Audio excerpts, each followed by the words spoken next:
Welcome to our Space on X for the Canada 51st State Discussion Community. Please note that the views expressed here are those of the speakers and do not necessarily reflect those of any of the hosts or co-hosts or any organization we might be affiliated with.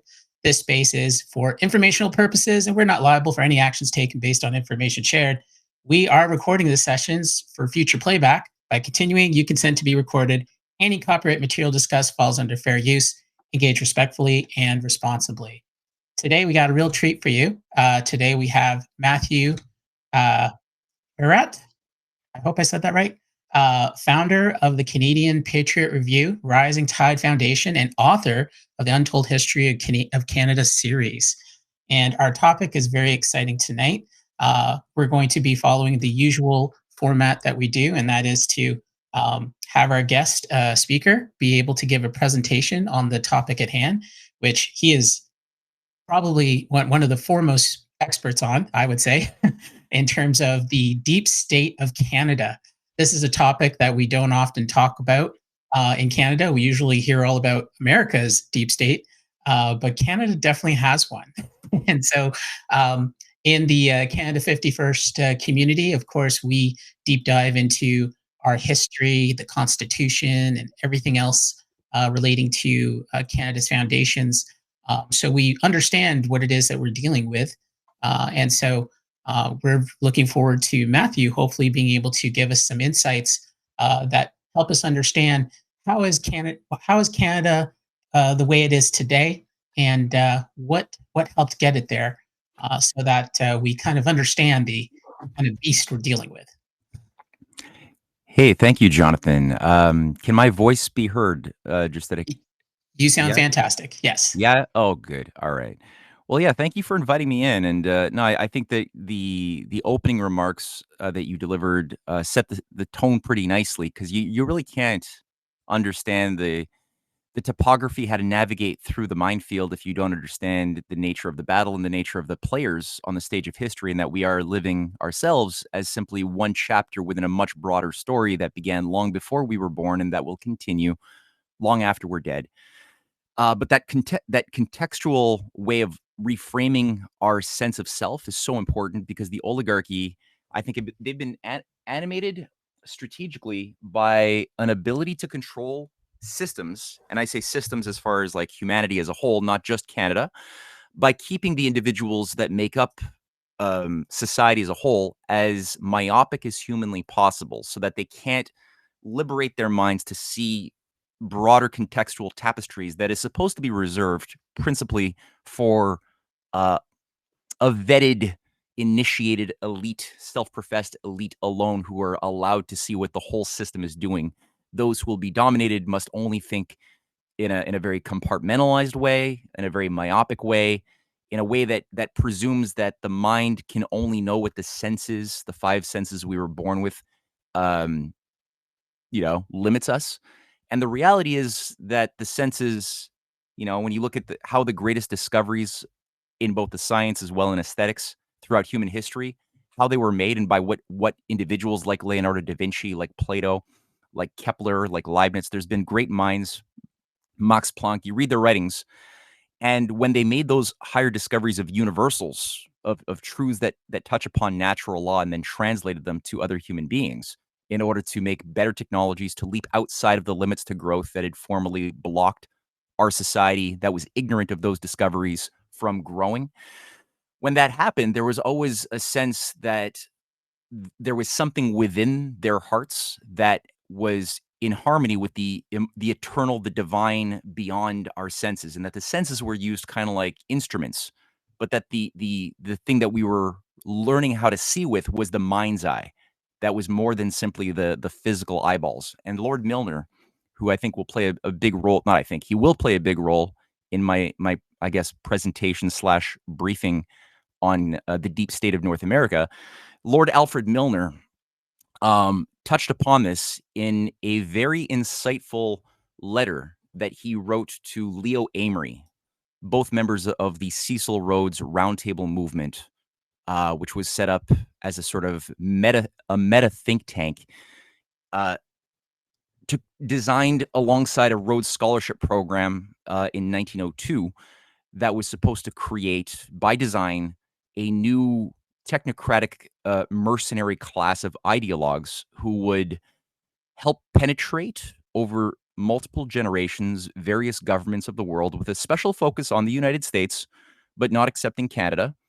And that would work towards undoing the power of sovereign nation states and the culture that allowed for sovereign nation states to emerge in the first place, and replace it with a system of totalitarian feudalism under a revived British Empire.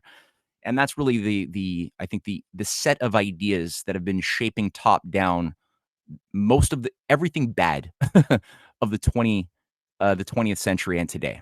Chrystia Freeland just simply being one of many of Rhodes scholars that went through this special conditioning in Oxford and was deployed to do some damage. Mark Carney being also a close friend of Chrystia. So this is my long-winded contextual way to simply read a quote by Lord Milner, speaking from Toronto, Canada, to Leo Amery in 1909, describing the three scenarios for Canada, for the future of Canada.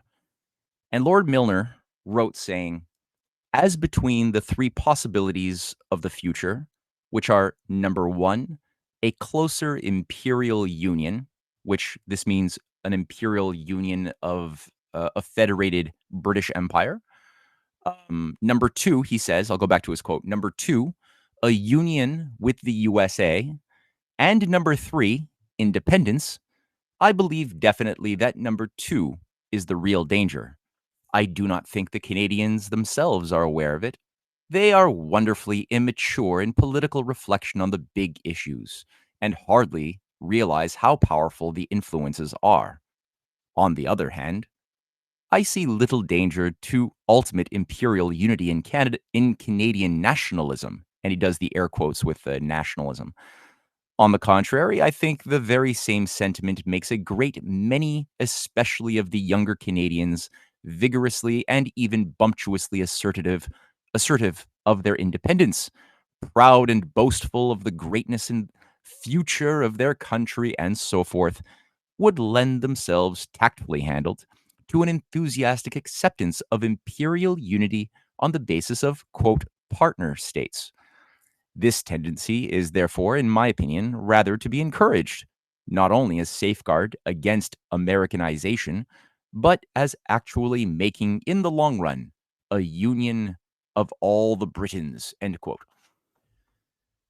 So it's a very arrogant quote, but it does get at, I think, the strategy that was deployed by this imperial class, followers, again, of Cecil Rhodes, who wrote his wills in 1877 and onward, that created a manifesto for the creation of a one world government, a new British Empire as a one world government, and the ultimate destruction and undoing of 1776 as victories, Republican victories that had been achieved. And that will is something anyone can check out. My book series, I'll do a little plug, The Untold History of Canada, volumes 1 to 4, as well as the Clash of the Two Americas book series that I wrote afterwards, volumes 1, 2, 3, and 4. Get at the story in a variety of ways, but especially volume 4 of Untold History of Canada. This particular story here is more concentrated, I guess you could say, in that particular book. So what happens? He's basically saying how great it is that the Canadians are bumptious. They're proud and boastful, and they're vigorously and even bumptiously assertive of their independence. They're proud, and he thinks it's so great that they're ignorant. They're wonderfully immature in political reflection on the big issues. So this is like the remarks of a real dirty social engineer. And of course, 1909, what's he looking at? He's looking at Wilfrid Laurier, our beleaguered prime minister, who was, and I've read Wilfrid Laurier's autobiography, or his biography, which was written by his friend O.D. Skelton, who later on became the Minister of External Affairs when the Laurier Liberals took back power over Borden, the World War I prime minister, and a member of the same Milner Rhodes Roundtable.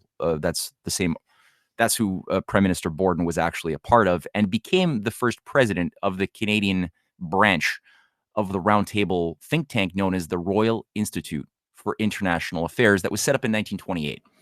So Robert Borden He was assigned. He was basically installed when the Round Table replaced Laurier in 1911. Laurier was working with patriots in America that were still residues from the Abraham Lincoln McKinley networks. Both Lincoln and McKinley, as well as Garfield, for those who don't know, were all assassinated by the exact same networks that had a lot to do actually with operations and anarchist and Confederate operations, often in Ontario, in Montreal, and Buffalo, that were tied very closely to British intelligence from the top. That's what killed all three men. As well as New York State, there was an anarchist commune that generated the assassin of William Garfield in 1880. McKinley was killed in 1901. He was the tariff president. So was Lincoln, actually. Lincoln's murderer, John Wilkes Booth, was actually in Montreal for 5 weeks, being trained, given money, directions to deploy back into the USA with a whole network that he was a part of. 4 people were hung. There was a speedy trial. They were hung as part of the conspiracy to kill Lincoln. He was, I believe, let off the hook in the sense that there was a show of a gunfight in a barn that resulted in the mercenary who supposedly killed. I said Lee Harvey Oswald. I meant to say John Wilkes Booth. Weird mental glitch. John Wilkes Booth, his body was burnt immediately. So there was never any evidence that he actually did die in that gunfight. But there are letters with him and a family member where he's talking about his coming back from Montreal, Canada, which was a hub of Confederate intelligence operations. There's a book by Barry Sheehy called Montreal City of Secrets that I've cited enormously. It's a well-researched book that proves the Confederate intelligence operations all throughout Canada, given protection and used militarily during the Civil War against Lincoln from the North. And I'm saying all of this because this is what Laurier, there was still a network of surviving Republicans who wanted to break the British Empire in those days.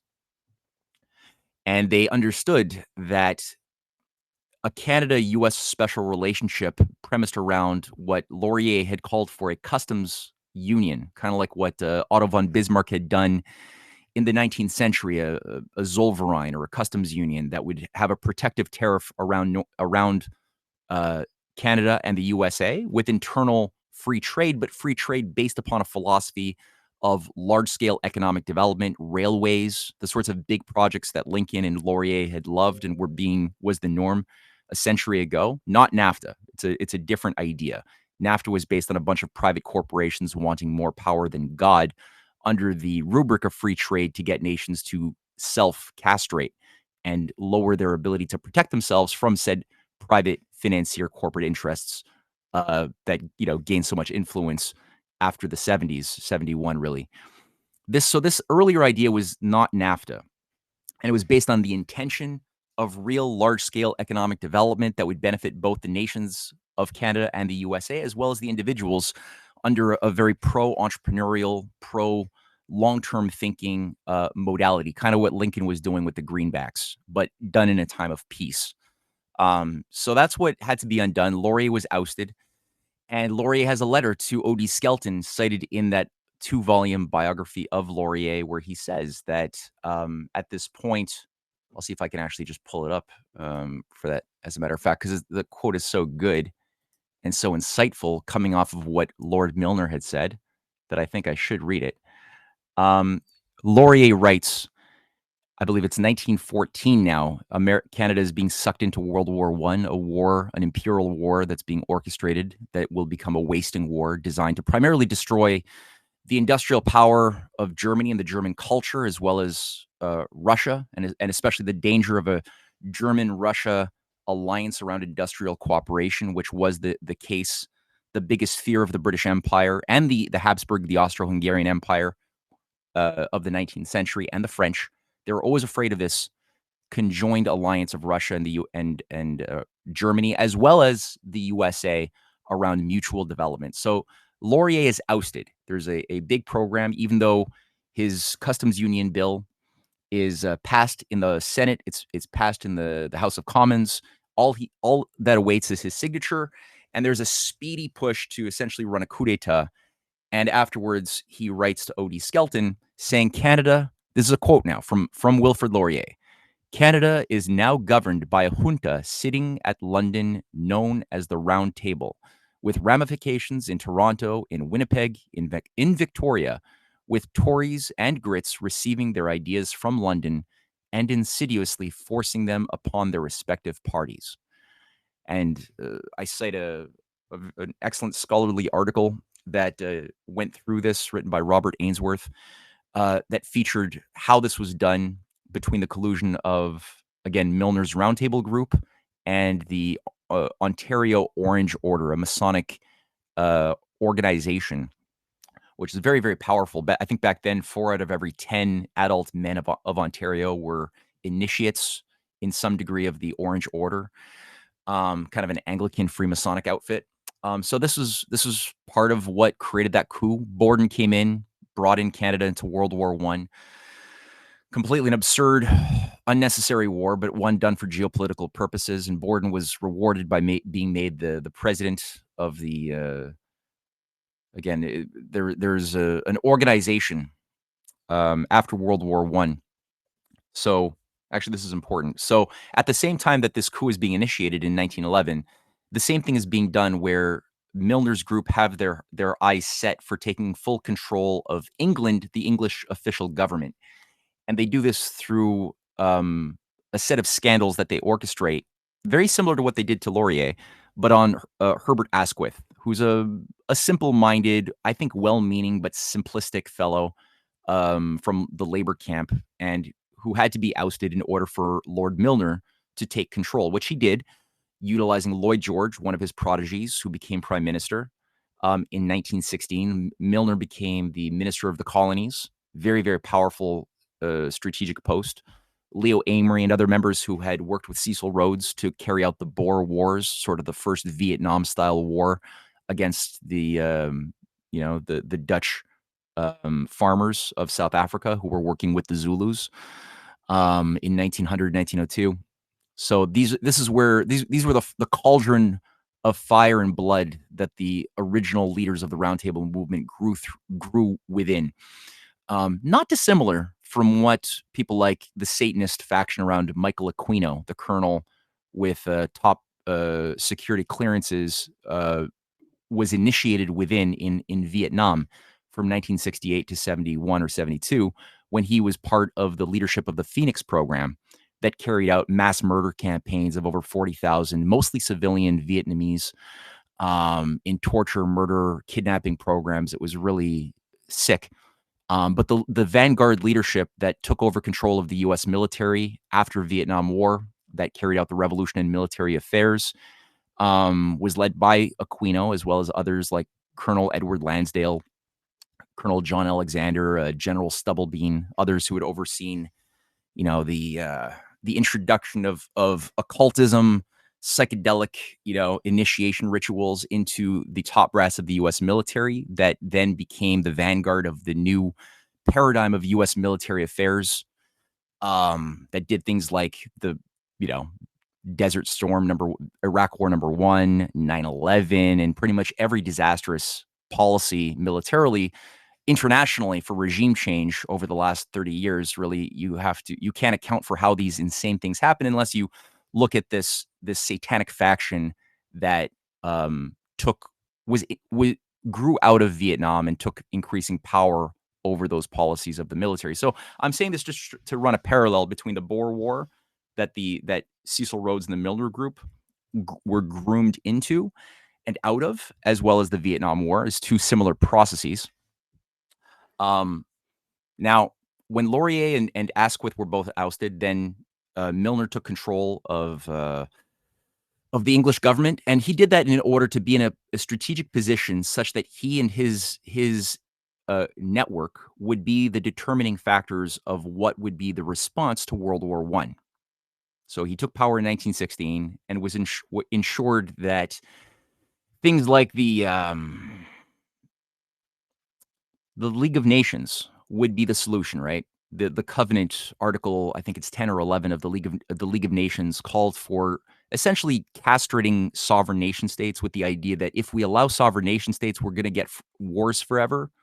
And that if we get rid of the cause of war, which is the sovereign nation state, we're going to have a world of peace. Garbage, sophistry, but that's the sort of thing that they were pushing when they created the League of Nations in 1919. Also, the Treaty of Versailles, the British Empire it situated itself to ensure that they would determine the conditions of what became the reparations of those who lost World War I, which was a complete intentional shock therapy, the destruction of the livelihoods of the people, a total humiliation ritual, and a theft of the productive industries, the rail systems, the military, everything of Germany. And at the same time, for those who have done a little bit of digging, they might have noticed that the Bolshevik Revolution was happening amidst this time, which ensured that these Wall Street and City of London anarchists, especially Trotsky, I would say. Trotsky was sort of their main man overseeing that overthrow of the Romanovs, was happening at the same time, and that would effectively ensure that Russia would come undone, and the dangers that were represented by the Lincoln Alexander II relationship of the 1863 onward would no longer be an issue or a cause of nightmarish fear for imperialists anywhere.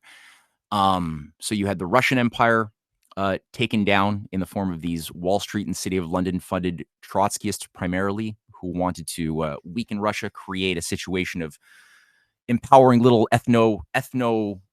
national regional blocks that would no longer allow Russia to have the sort of ability to carry out unified action the way Tsar Alexander II or III or even Nicholas were able to do, even in their limited fashion, despite since there is, after all, deep states in every country, and Russia is not excluded from that. That's a whole other topic unto itself that I'll reserve for another time. But so you had that, you had the League of Nations, you had the Versailles Treaty, the destruction of Germany, and the idea of Milner and company was to then say, okay, let's centralize under a new federal parliament all of the Commonwealth or the empire, and we'll have more command and control that way. Canada can participate as a partner country, not as a partner country. It will be essentially subservient. And there was enough backlash. I think enough Canadians were pissed off that their loved ones were murdered in a war they couldn't that had no clear objective, really. And Robert Borden was ousted from a mass organization of the people. The Laurier Liberals were brought back into play.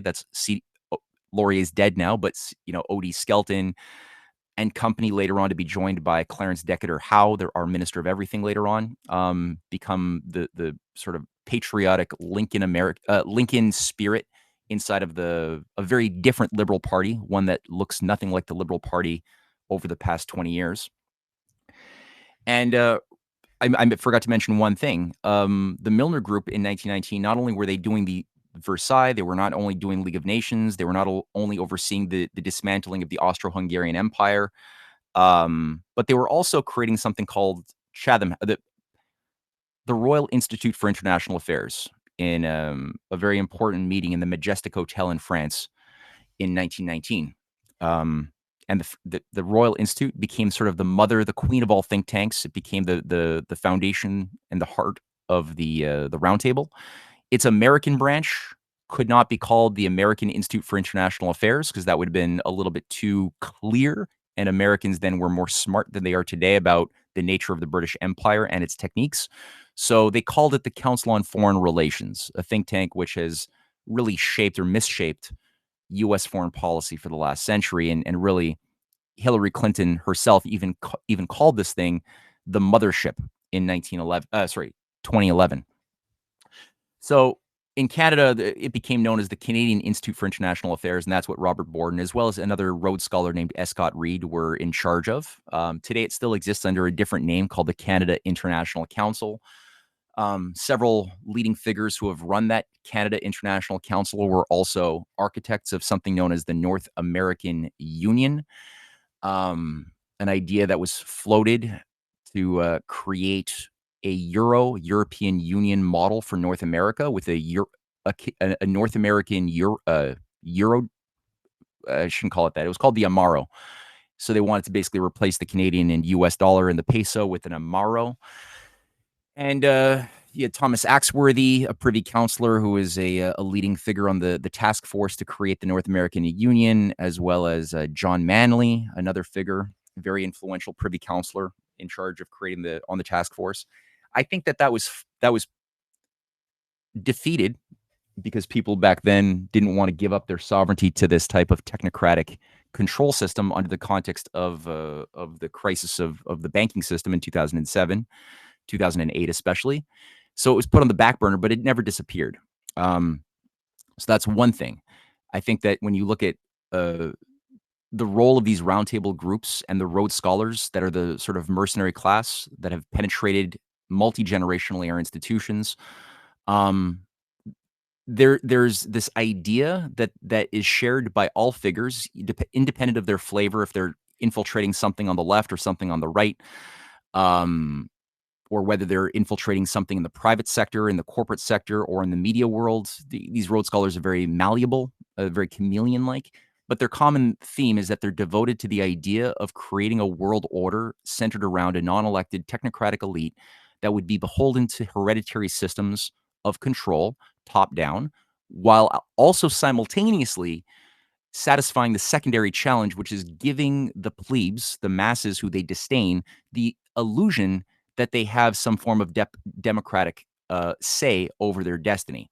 So the illusion of freedom and democracy with none of the reality. The actual true power centers would be kept within the control system of a small managerial elite, kind of like exactly what Leon Trotsky was also pushing for with his concept of socialism for Russia, which largely involved a engineering class of unelected bureaucrats and technocrats tied to the city of London and Wall Street, financially speaking, that would then govern a bunch of ignorant dupes who would think that they somehow have a dictatorship of the proletariat or something like that. But it was, and that's what people like Pierre-Elliott Trudeau, who, when he was selected, when he had certain talents as a fascist high school student admiring Adrien Arcand, our Canadian Führer, the Quebec Nazi, during World War II. That was Pierre-Elliott Trudeau was a devout admirer of Adrien Arcand. He was also Jesuit trained from a somewhat rich family, and he was recognized as having skill, so he was sent off to a Rhodes Scholar in Harvard, who would run what's called Chatham House of Harvard, a little network within Harvard that groomed young talent to be part of the managerial elite. And this person's name was William Yandell Elliott, again, himself a Rhodes Scholar from Oxford, who trained young boys. Weird boy mentor relationships abound amongst these groups. Milner had a bunch of these young boys, the Milner boys. There's it's sort of the British elitist way of just grooming sociopaths. They've got something weird going on there. But all that to say, Pierre-Elliott Trudeau continued to excel, was assigned by Yandell to go off to the London School of Economics, which was the Fabian Society school.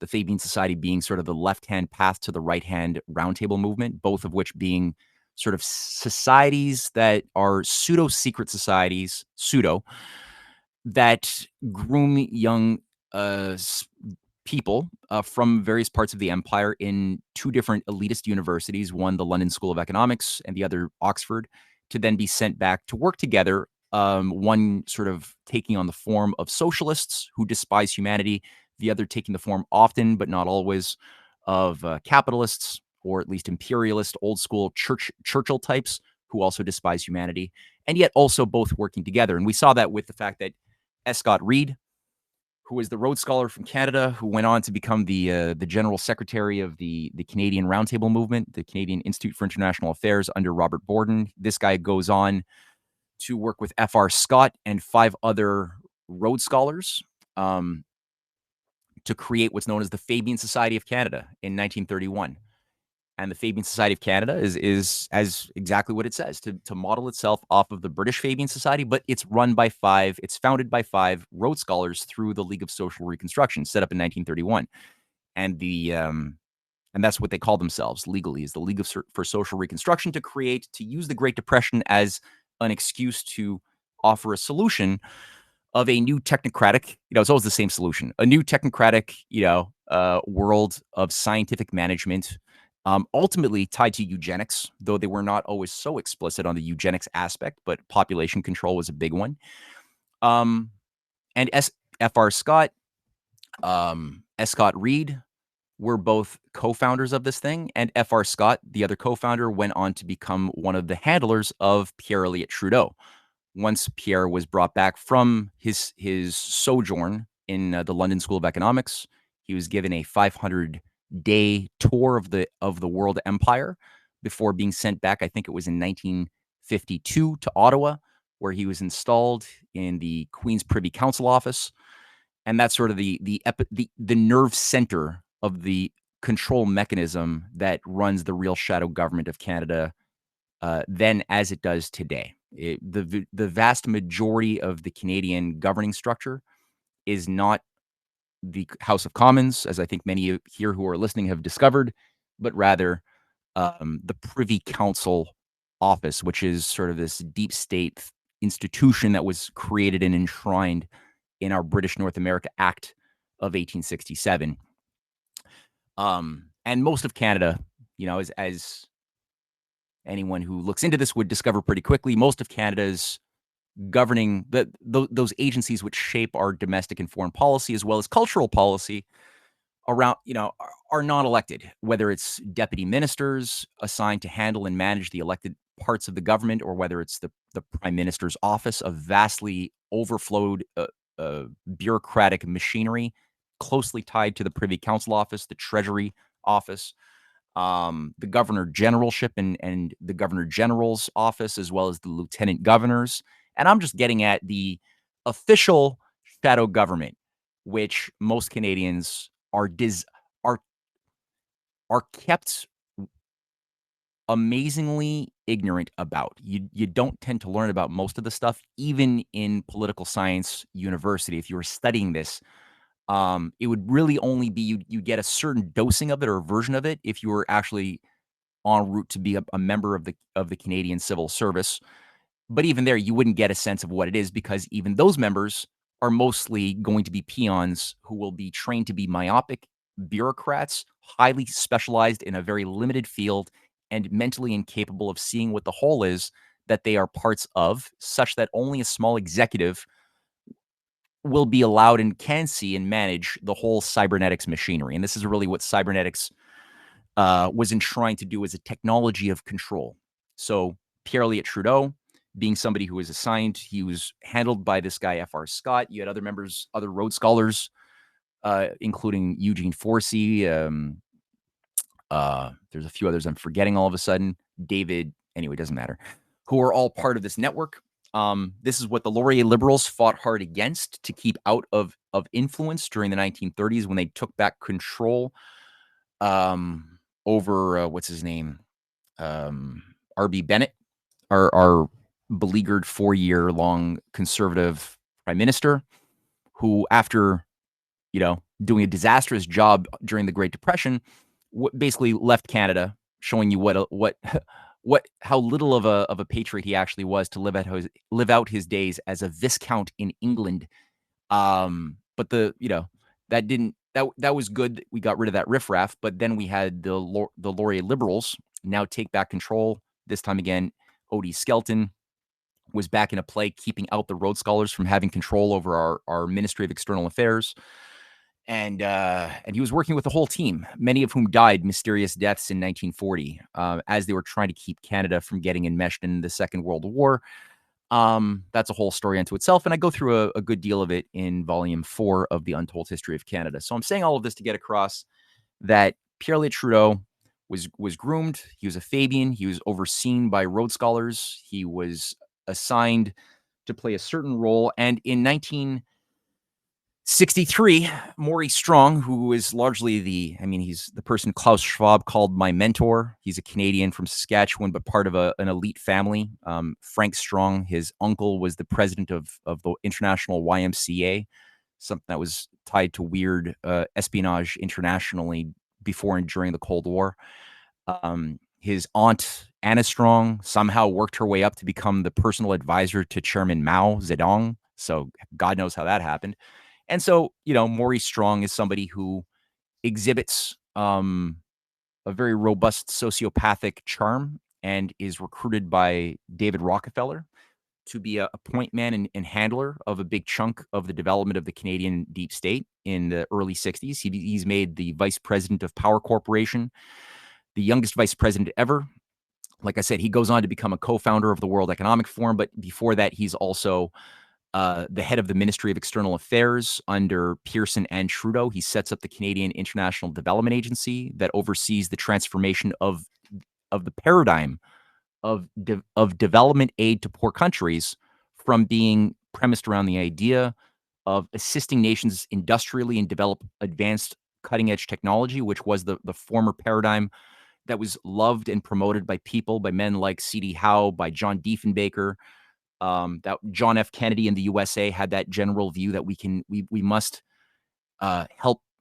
The best good is not giving men a fish, but rather teaching them how to fish. And that would mean helping poor countries that had been abused by centuries of imperialism to develop the tools to stand on their own 2 feet and develop industrial, high quality production that would allow them to have economic independence, which is something that the enemies of humanity had never permitted, including Maurice Strong, who carried out his reform of Canada foreign aid according to the idea that we can give money to Africa or to Rwanda or whomever, as long as they use it for what he called appropriate technologies. So that means technologies that would not change their ecosystems or their way of living, meaning windmills would receive funding, hydroelectric dams would not receive funding. And that became what he, sort of his legacy for foreign aid. He was doing this at the same time as U.S. aid was being infiltrated by Rhodes scholars and Rand Corps technicians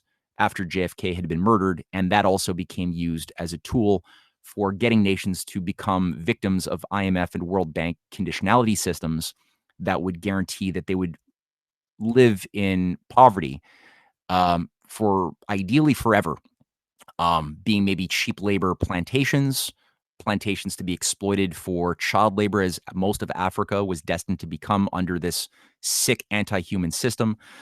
But Canada was going to play a big role in that, because we were marketed as the nation that everybody loves. We're polite. We're not like the big bad U.S. imperialists. We're the good guys. So that allowed us to get kind of close.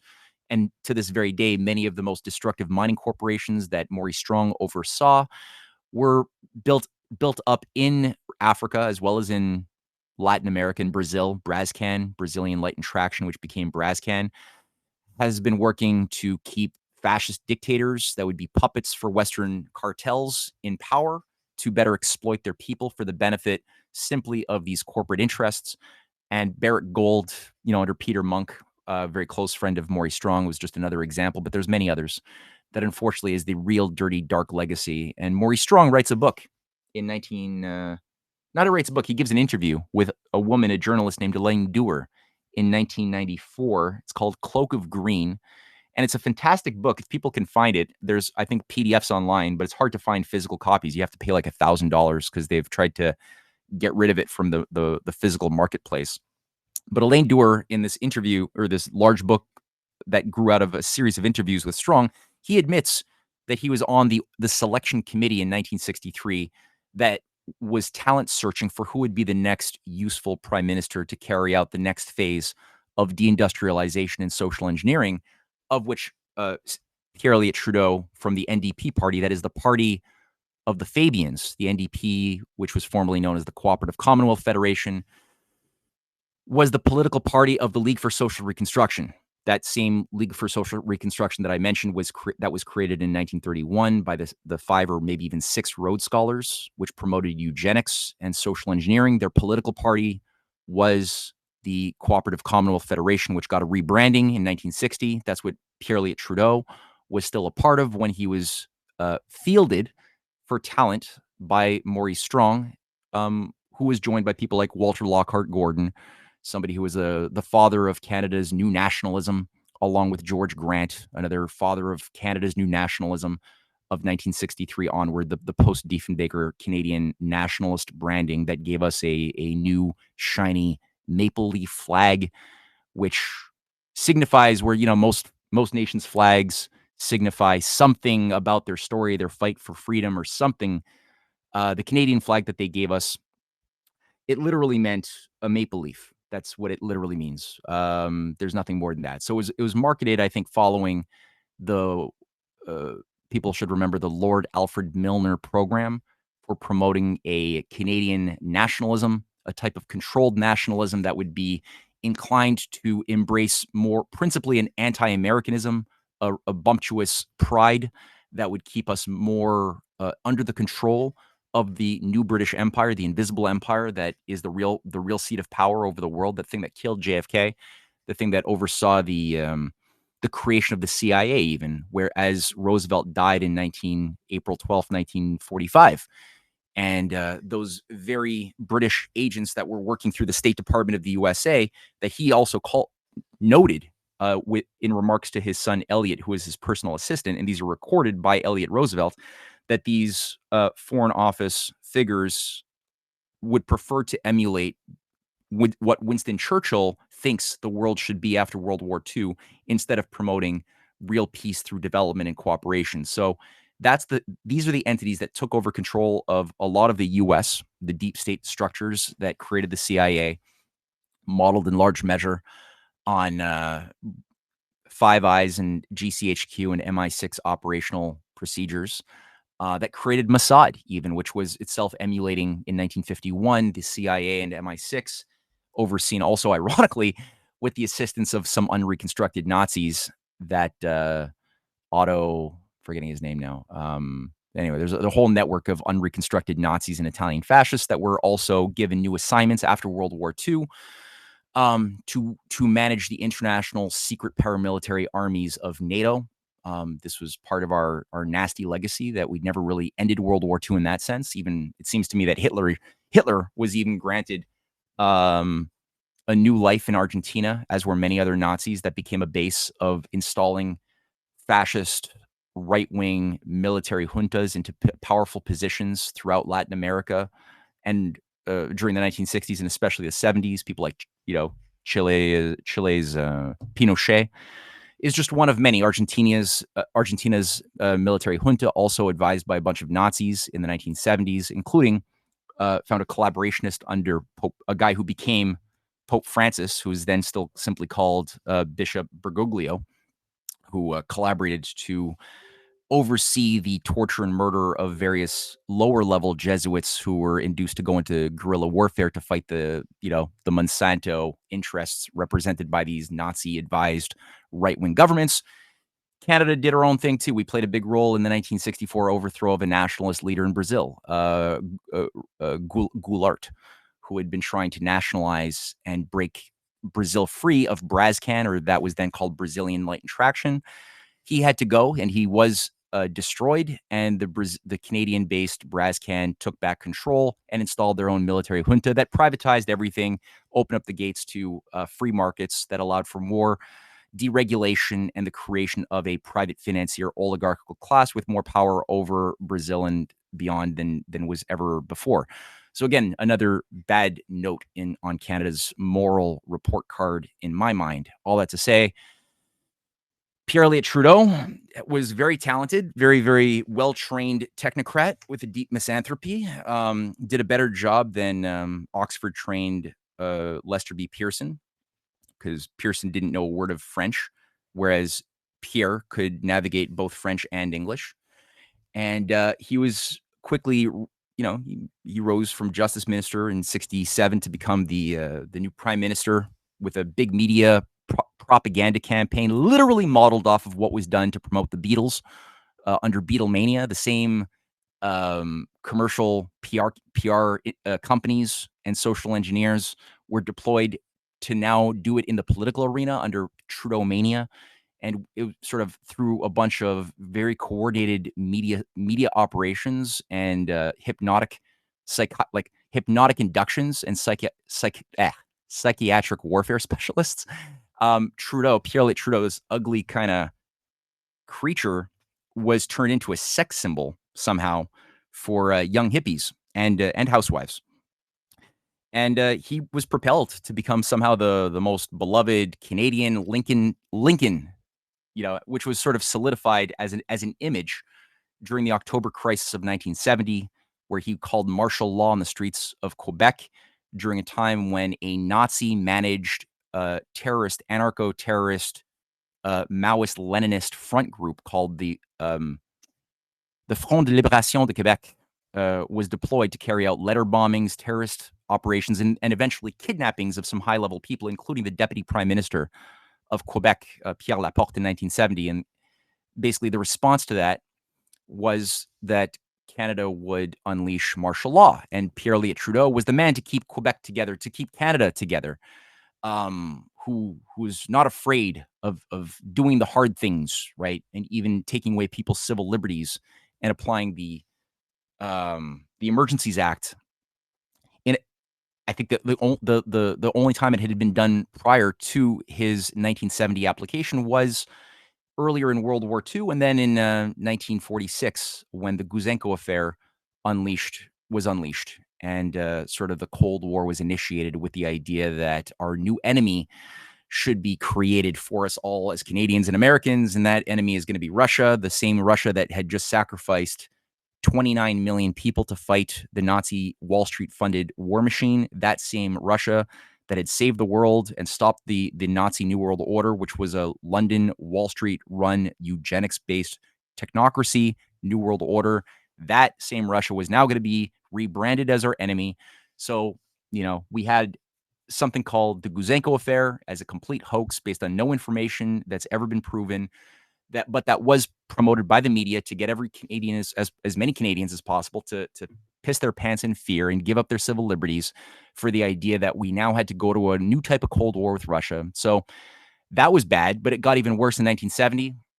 People were arrested without trial, without habeas corpus, and whatever residues of resistance within the Quebec nationalist movements active still at that time with power were completely purged and wiped out. Pierre Laporte was murdered, utilizing a similar MO as that which was used very soon thereafter in Italy, when Prime Minister Aldo Moro was killed in a very similar way. He was kidnapped, and just like Pierre Laporte, his body was soon found by authorities, murdered in the trunk of a car. And the job was done. I mean, Pierre Laporte was somebody who was still trying to defend the authentic Christian identity, was resisting the eugenics technocracy that was trying to take over control of the Quebec operating system. He had to go. Earlier on, Daniel Johnson, our premier of Quebec, a good friend of Charles de Gaulle, who was premier for 2 years, 66 to 68, was also, I think he was murdered. There was never an autopsy, and it does seem in my investigation that he was murdered, probably by poisoning. Who is, one of the sad stories of true Canadian nationalists who rose and followed their conscience and fought courageously, but did not survive their terms. Who would also great networks with Bobby Kennedy, who also died the same year, 1968. De Gaulle was better at staying alive, but he did, suffer 30 assassination attempts, at least 2 of which were proven irrefutably to have been orchestrated by a Montreal-based assassination bureau called Permindex, run by a fellow by the name of Louis Mortimer Bloomfield, who later on worked with Maurice Strong together, where both men took turns being vice presidents of the World Wildlife Fund for Nature under the president at the time in the 1970s, Prince Philip Mountbatten, the same Prince Philip who worked with Prince Bernhard, the unreconstructed Dutch Nazi SS elite figure who created the Bilderberg Group in 1954, and together Mountbatten and Bernhard together created in 1961 the World Wildlife Fund for Nature to raise money for international eco-preservation policies, specifically the International Union for the Conservation of Nature, which was created in 1947 as the first conservation agency as an outgrowth of the UN by Sir Julian Huxley, the brother of Aldous Huxley. And Sir Julian did this at the time that he was also the president of the Eugenics Society, a position he maintained all the way up to his time as the third co-founder of the World Wildlife Fund for Nature in 1961 with Prince Bernhard and Prince Philip Mountbatten. He was simultaneously the president of the British Eugenics Society. These are not two separate things, conserving nature and being a fan of the science of eugenics. They're actually two sides of the same thing. And only a few were allowed to know that. Now, Maurice Strong becomes the vice president from 1977 to 79 of the World Wildlife Fund. Earlier, before that, Louis Mortimer Bloomfield, who oversaw Permindex, the International Assassination Bureau that was created in World War II, but that had taken on a pseudo-private front identity, was also behind as Jim Garrison, the former district attorney of New Orleans, who carried out the only jury trial of Clay Shaw and the assassination conspiracy to kill JFK in 1966 to 68. That same Garrison wrote a book in 1991 before he died. He worked very closely with Oliver Stone. And in this book, On the Trail of the Assassins, he documents his evidence for Permindex being at the upper echelons of control over the murder of JFK, which involved a variety of moving parts that involved the mafia. It involved certain Cuban exiles. It involved the CIA. It involved French fascist operators on the ground in New Orleans. It involved Texas oil barons tied to Lyndon Johnson, who was not a cause of this, though some people today would like us to put all of our hate on Lyndon Johnson as the catalyzer, but he was not the catalyzer, though I do believe he was in on it. But it's this higher thing that Garrison points out tied to British intelligence in Canada that gets us into the old black nobility families. So, Pierre Trudeau, I guess I'll just wrap this up. I could really end anywhere, I suppose. But just to say that Pierre Trudeau oversees the biggest revolution in government organization from 1968 to 72. In his establishment, his reorganization of the Privy Council office and the Prime Minister's office. He brings in cybernetics. He even gives a speech in Hamilton, Ontario in 1970 or 69, a Liberal Party convention speech where he says that cybernetics must be the new command and control tool for all of our organization of society. Earlier on, Khrushchev had done something similar in his 1960 speech to the Politburo in Russia, saying that cybernetics, the sort of science of control innovated by Norbert Wiener, the author of The Human Use of Human Beings and a disciple of Sir Bertrand Russell, that must be the operating system that manages the entirety of the Russian bureaucracy. Rand Corps, again, brought this into the United States over the dead body of JFK as the tool and instrument of power that was used by people like McNamara, Kissinger, to manage the reorganization into things like the Vietnam War. That was a cybernetics managed war, which again involves treating all human systems as a one with parts, but the parts would be organized in a highly compartmentalized fashion. So you over bureaucratize everything.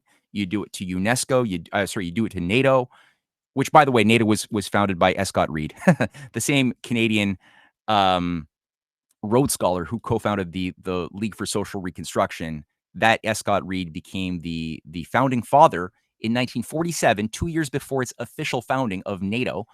I have a whole chapter in my book on that. Although he's not acknowledged as such, he actually is the ideological founder of the thing. Now I'm saying this just to get across that cybernetics was used to organize or reorganize NATO, the OECD, and entire governments, departments of education, military departments. So again, nobody knew what the other department right next to you was doing, right? Everybody could only do their own thing. And thus, within that type of broken system, that type of broken thinking by design, the idea that conspiracies were just a figment of our imagination became something all of a sudden palatable. This garbage idea that that's conspiracy theories is just crazy talk and things only happen by randomized chaos. The rolling of the dice that just happens to make kinetic action, strike other things, and then things just happen. Why did wars happen? Why did the Napoleonic War happen? Well, you could just make things up at that point because Napoleon had a small penis and he was trying to overcompensate. So Napoleonic Wars for 20 years, right? Why did World War II happen? Well, Hitler he didn't get into art school, right? So he had a inferiority complex and wanted to conquer the world. So stop thinking about it. That's adequate. Things like that, right? Why did JFK die? Well, I don't know. Make up a story, right? If you don't like Logan Gunman, we've got Mafia Hit for you. If you don't like Mafia Hit, we got Texas Oil Barons for you. If you don't like that, we got Cuban Exiles for you. If you don't like that, maybe he should have died. Maybe it was UFO secrets that he wanted to release to the public. And the deep state is sympathetic because they couldn't allow this naive utopian president to release UFO secrets from Area 51, and so they had to kill him. But you understand, right? I mean, it's UFOs, and it could have put America's national security at risk, so it had to happen, or whatever. It becomes a game of make believe and creative writing.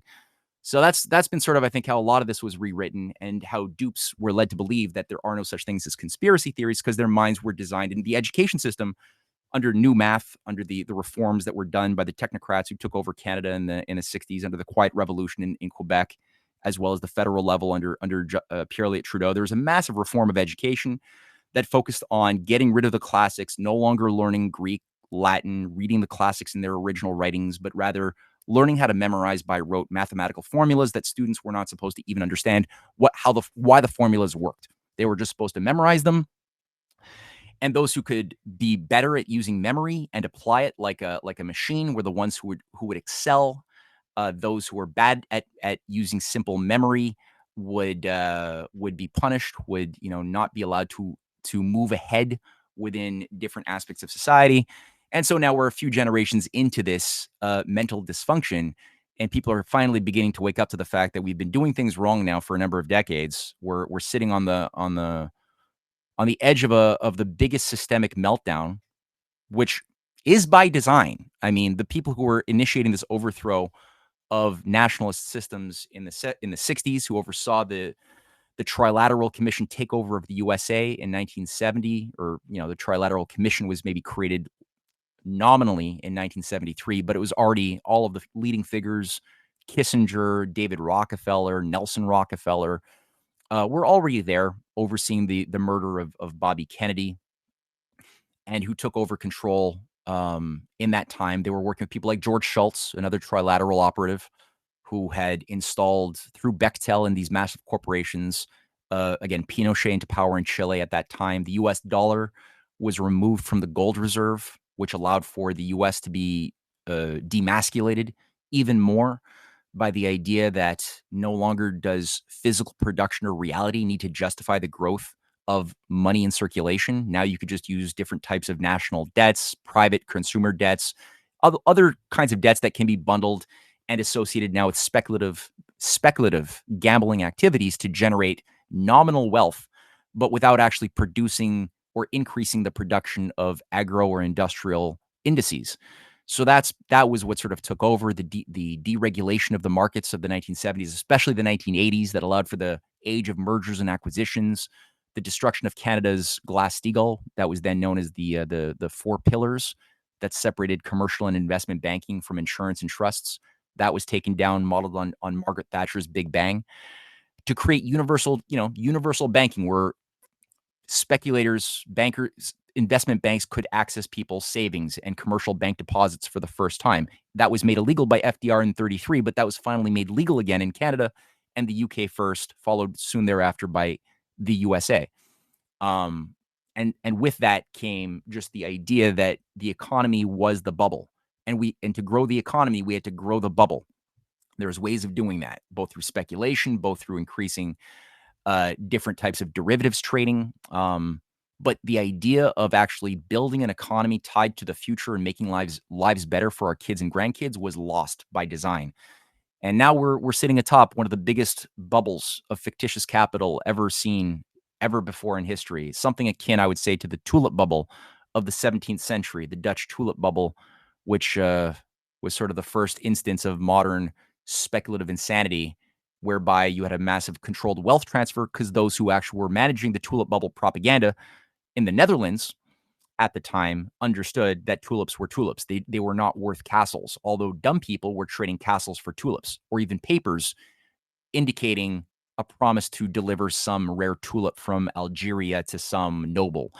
And point being, that bubble was designed to pop. It did pop, and it created a massive wealth transfer and a takeover and transformation of the Netherlands at that time from being something that had authentic nationalism embedded within it and an authentic culture into a basis for the Bank of Amsterdam, for the Dutch Stock Exchange, the Dutch East India Company, that became tools of a new world empire that soon integrated into England with that same glorious revolution of 1688 that saw, you know, a king that didn't even speak English installed from the Netherlands as a puppet king by a certain party of power structures, of brokers that represented the old power, the old families that went back to the Roman Empire. And that's where the Orange Order that was installed in Ireland, it was installed in Canada, came out of. The Orange Masonic Order that's still there today was based on Prince William of Orange, King William of Orange, and those who wanted to maintain his legacy or maintain it in a weird way. And this Anglo-Dutch Empire is what the Bilderberger Group was. That was the synergy between the Dutch, Prince Bernhard, and the British Prince or King Philip or Prince Philip Mountbatten, today represented by his son, King Charles III, the guy who Mark Carney gave his oath of office and pledge of lifelong fealty, both to King Charles III as well as his heirs into perpetuity, and who would keep secret all oaths given to him in Privy Council. And people can watch this, Mark Carney oath of office to get into the Privy Council, as all prime ministers must do by law, and to do as a good servant ought to do for his majesty, as Carney says. So this is part of this disgusting legacy. The Bilderberger Group, like I said, this is what Mark Carney was also a steering committee member, as was Maurice Strong, a steering committee member, as was Sir Henry Kissinger. And I just said sir for those who missed it, because Kissinger was knighted by Her Majesty the Queen in 1992 for service to the British Empire, and made a Knight of the Order of St. Michael and St. George, as was George W. Bush, H.W. Bush, the former head of the CIA, Trilateral Commission, later president, who was also made a Knight of the British Empire of St. Michael and St. George. So this is what the legacy is that Carney represents. He himself is also the president of Chatham House. There's 4 presidents. He is one of the 4 presidents. That Chatham House, for those who missed it, is the top think tank of the British Empire. It is the thing that controls and steers the Council on Foreign Relations in the USA. It's otherwise known as the Royal Institute for International Relations. And this is the first time we've ever had a prime minister who's also been the head of that, the president of that institution, this roundtable group of Milner and Rhodes acolytes. He's ideologically, the heir of Maurice Strong. I'm doing a series of small videos that we're producing with my brilliant colleague, Jason Dahl, a filmmaker, and we've done already episode 1. It's only 6 minutes long, but it's dense on what is the dark legacy of Mark Carney. We're about to release episode 2 in the next 48 hours. We're going to have a whole series of these for as tools for people to work with and deploy in this battle. I would say, we have a limited amount of opportunity here. I don't have the mechanical answers of what the fight is going to look like. I do know that the empire is there. When there is a crisis, there is opportunities. There's a lot of self-examination. People are able to look at their deeper beliefs that they were not able to look at in times of seeming comfort. So I'm noticing that there is this hunger and thirst to learn history, to learn about the nature and techniques of the social engineers that have been managing the human herd, keeping us with identities akin to sheep for a long time. And people want something for the first time, I think, in a serious way that's much, much more noble than that. I do think that the viability of Canada becoming the 51st state is not very viable. I think, if anything, this has been a blunder, this call by Trump to make it so. And I don't think Trump caused Justin Trudeau to lose power. I think, if anything, he helped Mark Carney quite a bit by giving Carney the prize, a gift of a insane revival of the type of Canadian nationalism that was called for by Lord Milner, that was grown extensively in a consorted way as a pseudo-nationalism by Walter Lockhart Gordon and George Grant, another Rhodes scholar, who was also one of the founders of New Nationalism and a promoter of Pierre Elliott Trudeau. That type of nationalism that Trudeau was sold to us as the guy who's the Lincoln of Canada, who kept Canada together in times of martial law, in times of terrorists, and of times of cessationists, like the separatist movements of 1980 or 94, 95. He kept us together. So there's this weird emotional mushiness that's been hypnotically induced into so many Canadians, and that's being awoken and used by those who know how to press those buttons, which Mark Carney certainly does. And I think that, the only place where I see any viability of a Republican tradition using this crisis to its benefit would be probably Alberta at the moment, where there is, and I go to Calgary quite often. I'm going to go there in May for a few events. Anybody listening if you're in or around Calgary, you're welcome to come. The first one's going to be with Sean Newman at a conference he's organizing on the, I think, 10th, followed by a presentation from my Rising Tide Foundation, where I'm going to do something at a community center, a large community center, where we're going to start selling tickets tomorrow. That's the Sunday, and then we're going to do something else during the week.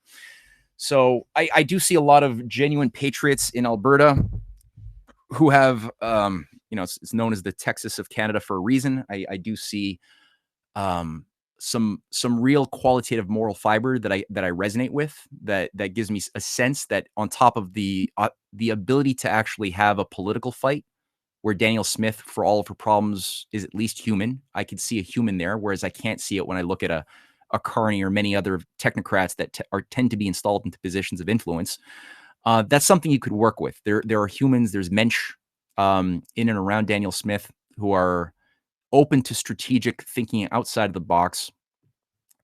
And I'm hoping that, something could be done in a coordinated fashion that could take advantage of this, perhaps to initiate a referendum to get the conversation on the right place about whether Alberta, which has a very bountiful economy, can actually take this crisis and use it to create a real, either its own nation or to stimulate something maybe in conjunction with Saskatchewan. But either way, this type of conversation definitely needs to happen. And it has to happen, I think, also, I would say, within the context of needing to force conversations around avoiding World War III.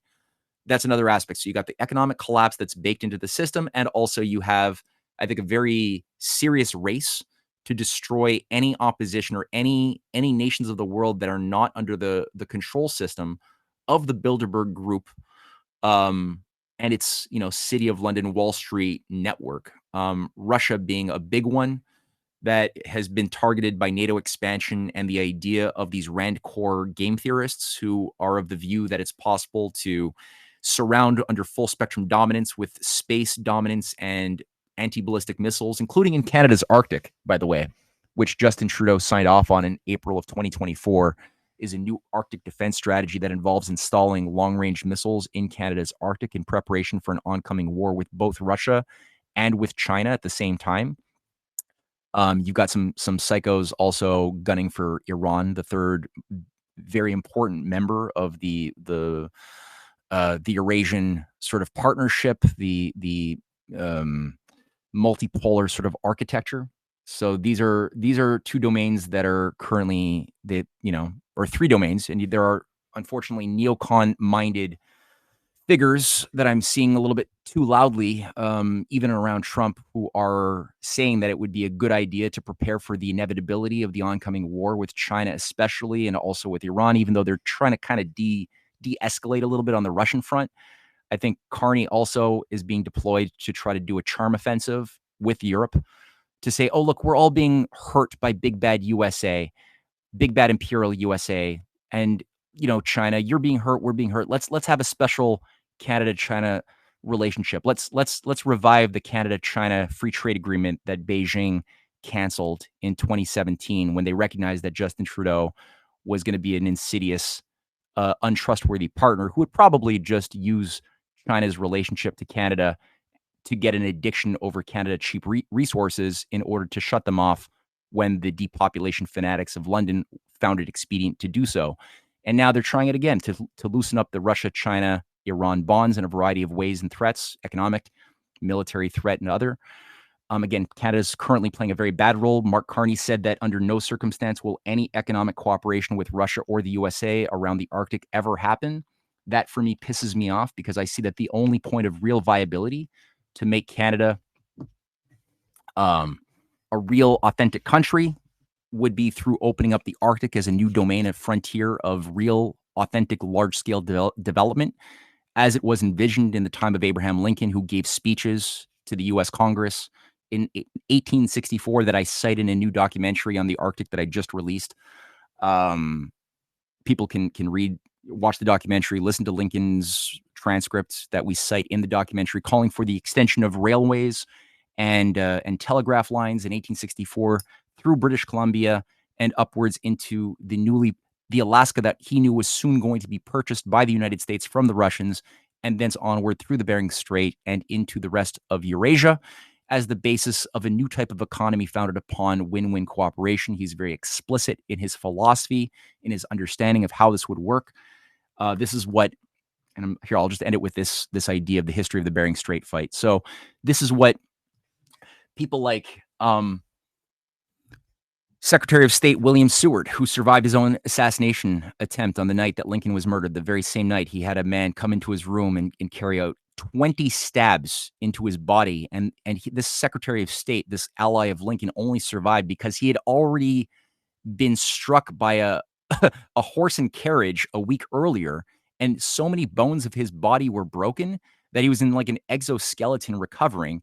And the murderer who snuck into his room with a knife couldn't hit any vital organs, such that his son could come in and save his life, also getting stabbed but surviving, and the guy jumped out the window and didn't get caught. So that same Secretary of State, who was made of different stuff, I guess, than the current political class today, went back to work pretty quickly thereafter and found himself under Andrew Johnson, the president after Lincoln, a treacherous president, by the way. He was still maintaining his power as Secretary of State, and he brokered the sale of Alaska, which was finalized on May 30th, 1867. And there was a race at that time over what would Canada become. And would Canada go the direction of becoming a republic and joining, at the time it would have been British Columbia, which was the isolated British colony, which had a huge mass movement, even annexation petitions to join Lincoln's USA, because they were being choked off of any economic future by the British, who didn't care about them. And that was the orientation, which would have seen British Columbia experience the extension of Lincoln's transcontinental railway up through as a driver of industrial development, and onward up through the Alaska, which again sold May 30th, 1867. And what happens a day after or 2 days after? Well, that's all of a sudden the city of London not very soon thereafter. I won't say days, but very soon thereafter, that's when the city of London ratifies the British North America Act to enshrine the only one of two Confederate anti-Union, anti-Republican operations on North America that the British had overseen. The one that succeeded was the Northern Confederacy. The Southern Confederacy failed. The Northern Confederacy operation succeeded, and that was the one that was involved with a bribe to enshrine a deep state structure into our government. People can read our Constitution, the BNA Act, which was actually drafted in 1864 while the Civil War was still raging. But it was only turned into law, and people can read it and note that instead of saying that the nation exists to promote the interests of the general welfare, as an authentic national constitution should say, it says that our nation exists as Canada to promote the interests of the British Empire. It also enshrines the Privy Council, the Governor General, and other things into the fabric of our society. And it creates this fake pseudo nation, right? And this is what people like Sir John A. Macdonald even talked about. You know, when John A. was saying, "I would leave Canada a barren wilderness for the next generations, although that I know that if we do not go there, then the Yankees will."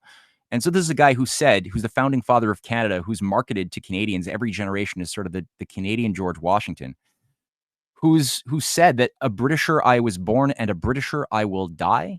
This Sir John A. Macdonald, who called for making Canada an Aryan Canada, he actually pushed for legislation to make Canada, only Canadian citizens who could prove their Aryanness would be allowed to be citizens. That's the guy who pushed that legislation. And people say, oh, but that was the times. They didn't know better. And I'm sorry, but he was of all of the members of parliament at that time, I think this is 1883 or 84. I forget the exact date. Maybe it was a bit earlier. Of all of the parliamentarians, he was the only one to do it. Everyone else said that's too much. That's crazy. So this guy, he's the enemy of real Lincoln fighters like Isaac Buchanan, who fights to keep Canada neutral during the Civil War. And Isaac Buchanan has both enemies in the Grits and in the Tories, amongst the Wilfrid Laurier, the John A. Macdonald group, as well as the George Brown group of the Grits, the Liberals, and he's ousted. BC is sucked in. Their governor, Frederick Seymour, seems to be killed. He's sent to some diplomatic mission in the Arctic, never comes back alive. And all of a sudden, a bunch of pro-British acolytes are installed now in BC. By 1970, BC is absorbed into the Confederation. And there's a fake national policy that's set up by Sir John A. Macdonald to keep Canada British.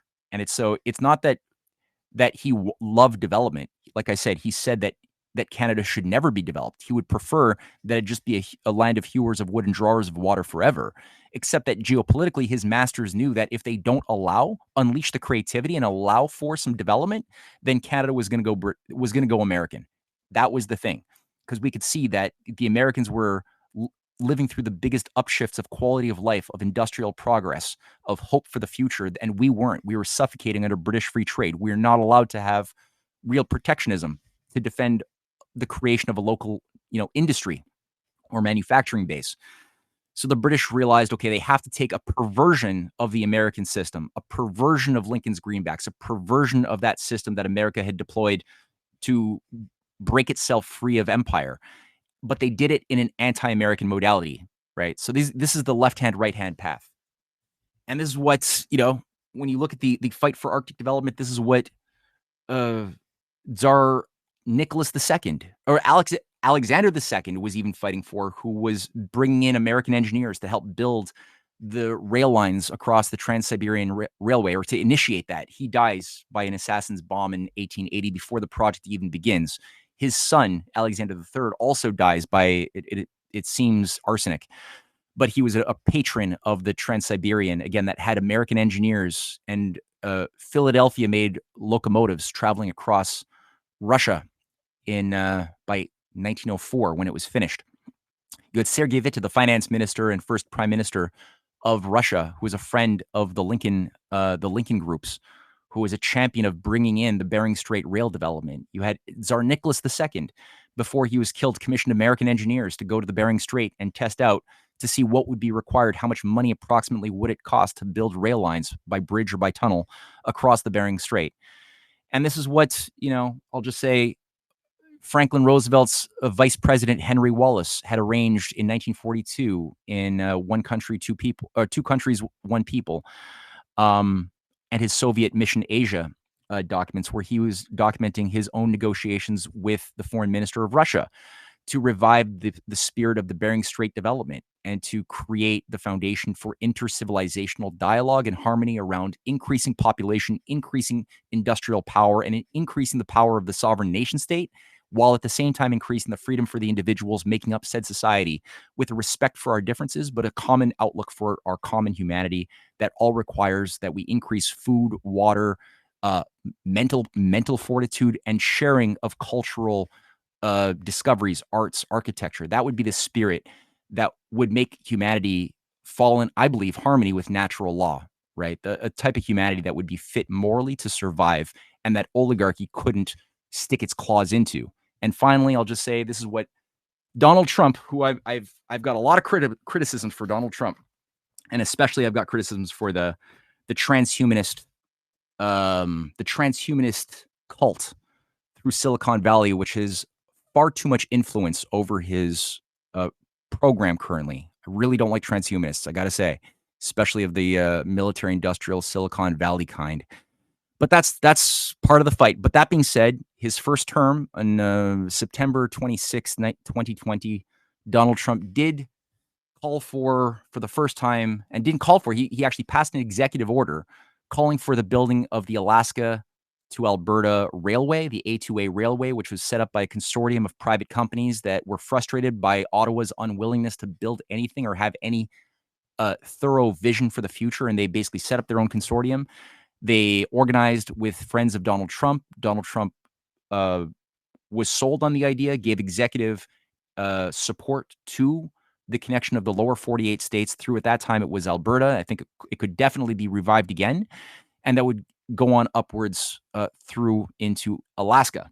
And that could easily extend into the Bering Strait and into Russia. As Putin has even said, all fields of cooperation are on the table, both on space cooperation, especially with the Arctic, knowing that if this doesn't happen, the current agenda for the Arctic that Justin Trudeau, that Mark Carney, and a bunch of other neocons are gunning for involves long-range missiles as part of the NATO strategic encirclement of Russia and China in preparation for a future Armageddon-like war, right? I can't even imagine how this would not be kind of like apocalyptic in its way. So better to work together on something which has been sort of the driving theme of human history, is the fight to create the Bering Strait, to open up the Arctic, to go to new frontiers and then beyond.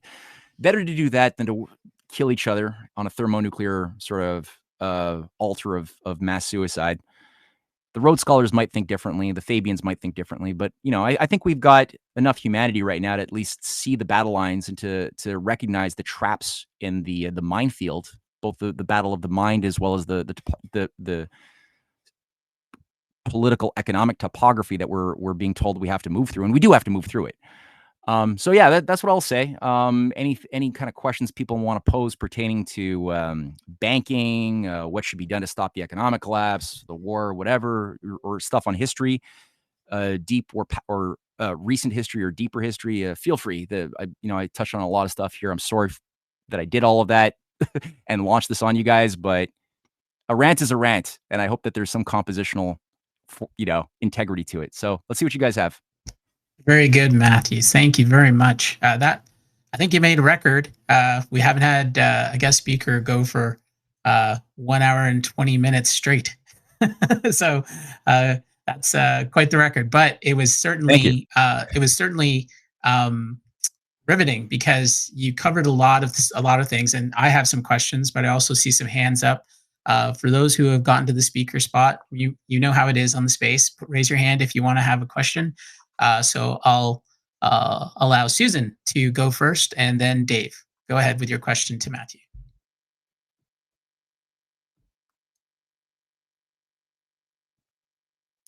Susan, can't hear you.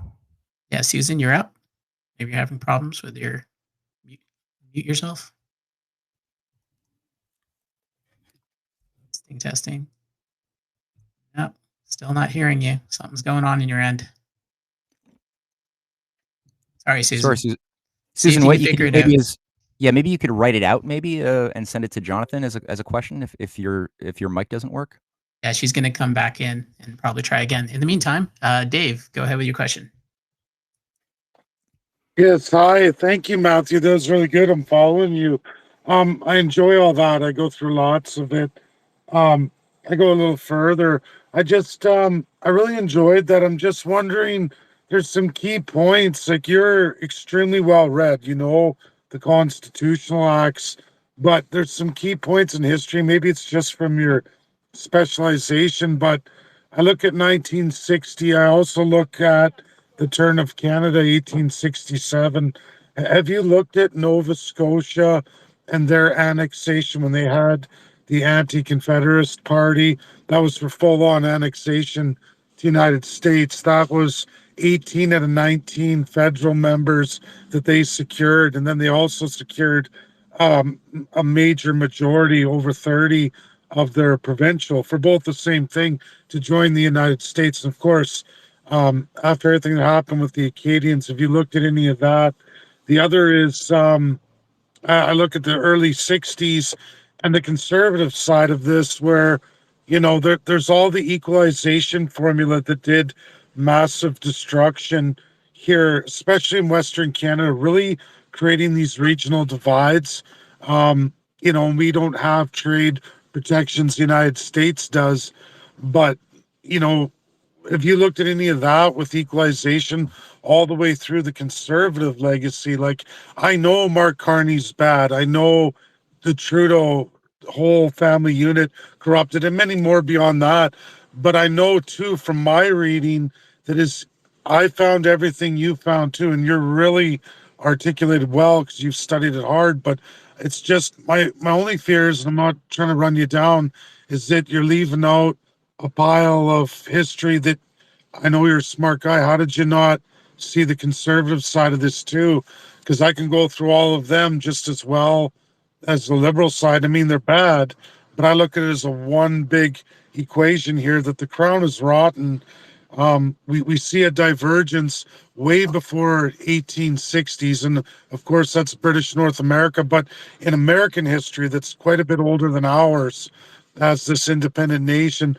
Before they even got to independence, big one is 1630 Connecticut ordinances. This is the father of America.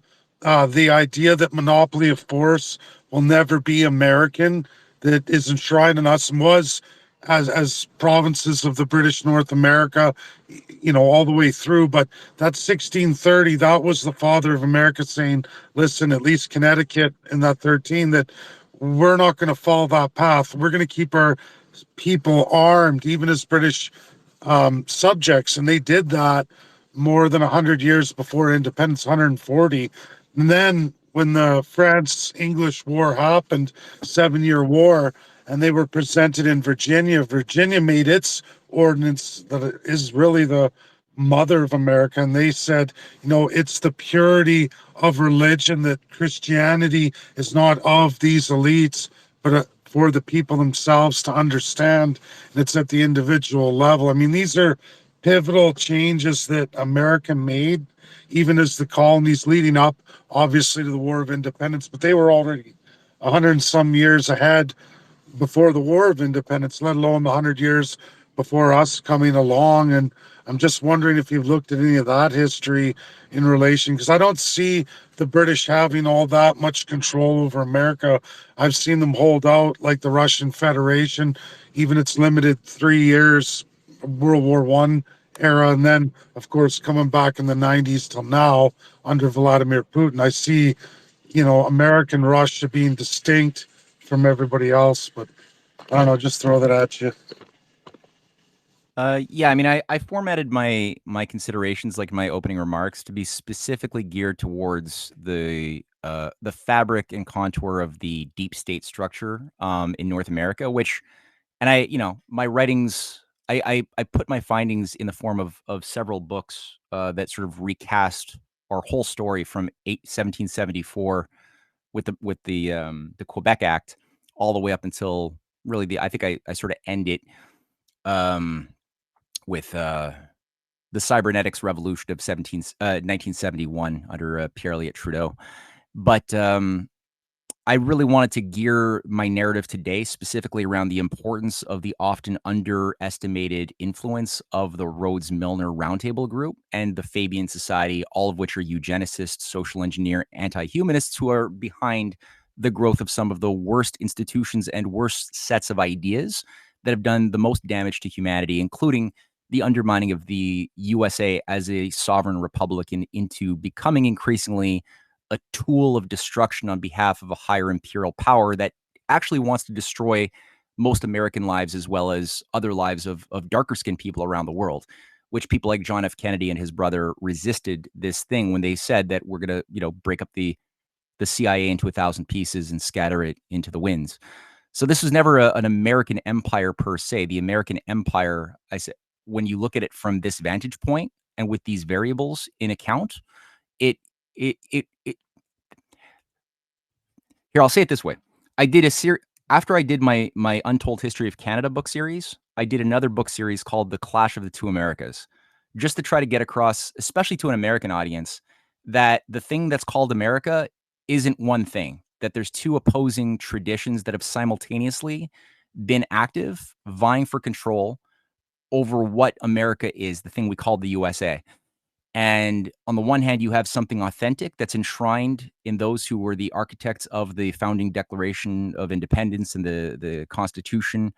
And the best upshifts towards freedom and against empire were founded by this better tradition. But then you have this other thing, this other institutional, transgenerational thing, which operates kind of like a subsidiary of the old families, the old Black nobility families of Europe that have centered around, in recent years, the British Empire. But it's not isolated to the British Empire. It's not isolated to the ruling oligarchical families that mostly came to power in England during the Norman conquest, right? They're still there. It's whether it's the Cavendishes, the Saxe-Coburg-Goethas, the Bulwers, the Littons, these are old families with huge estates that'll boggle your mind. But even they, who came to power 1,000 years ago during the First Crusade or before the First Crusade, are kind of still nouveau riche when you consider the older families, even still older, that are tied to that can go back to,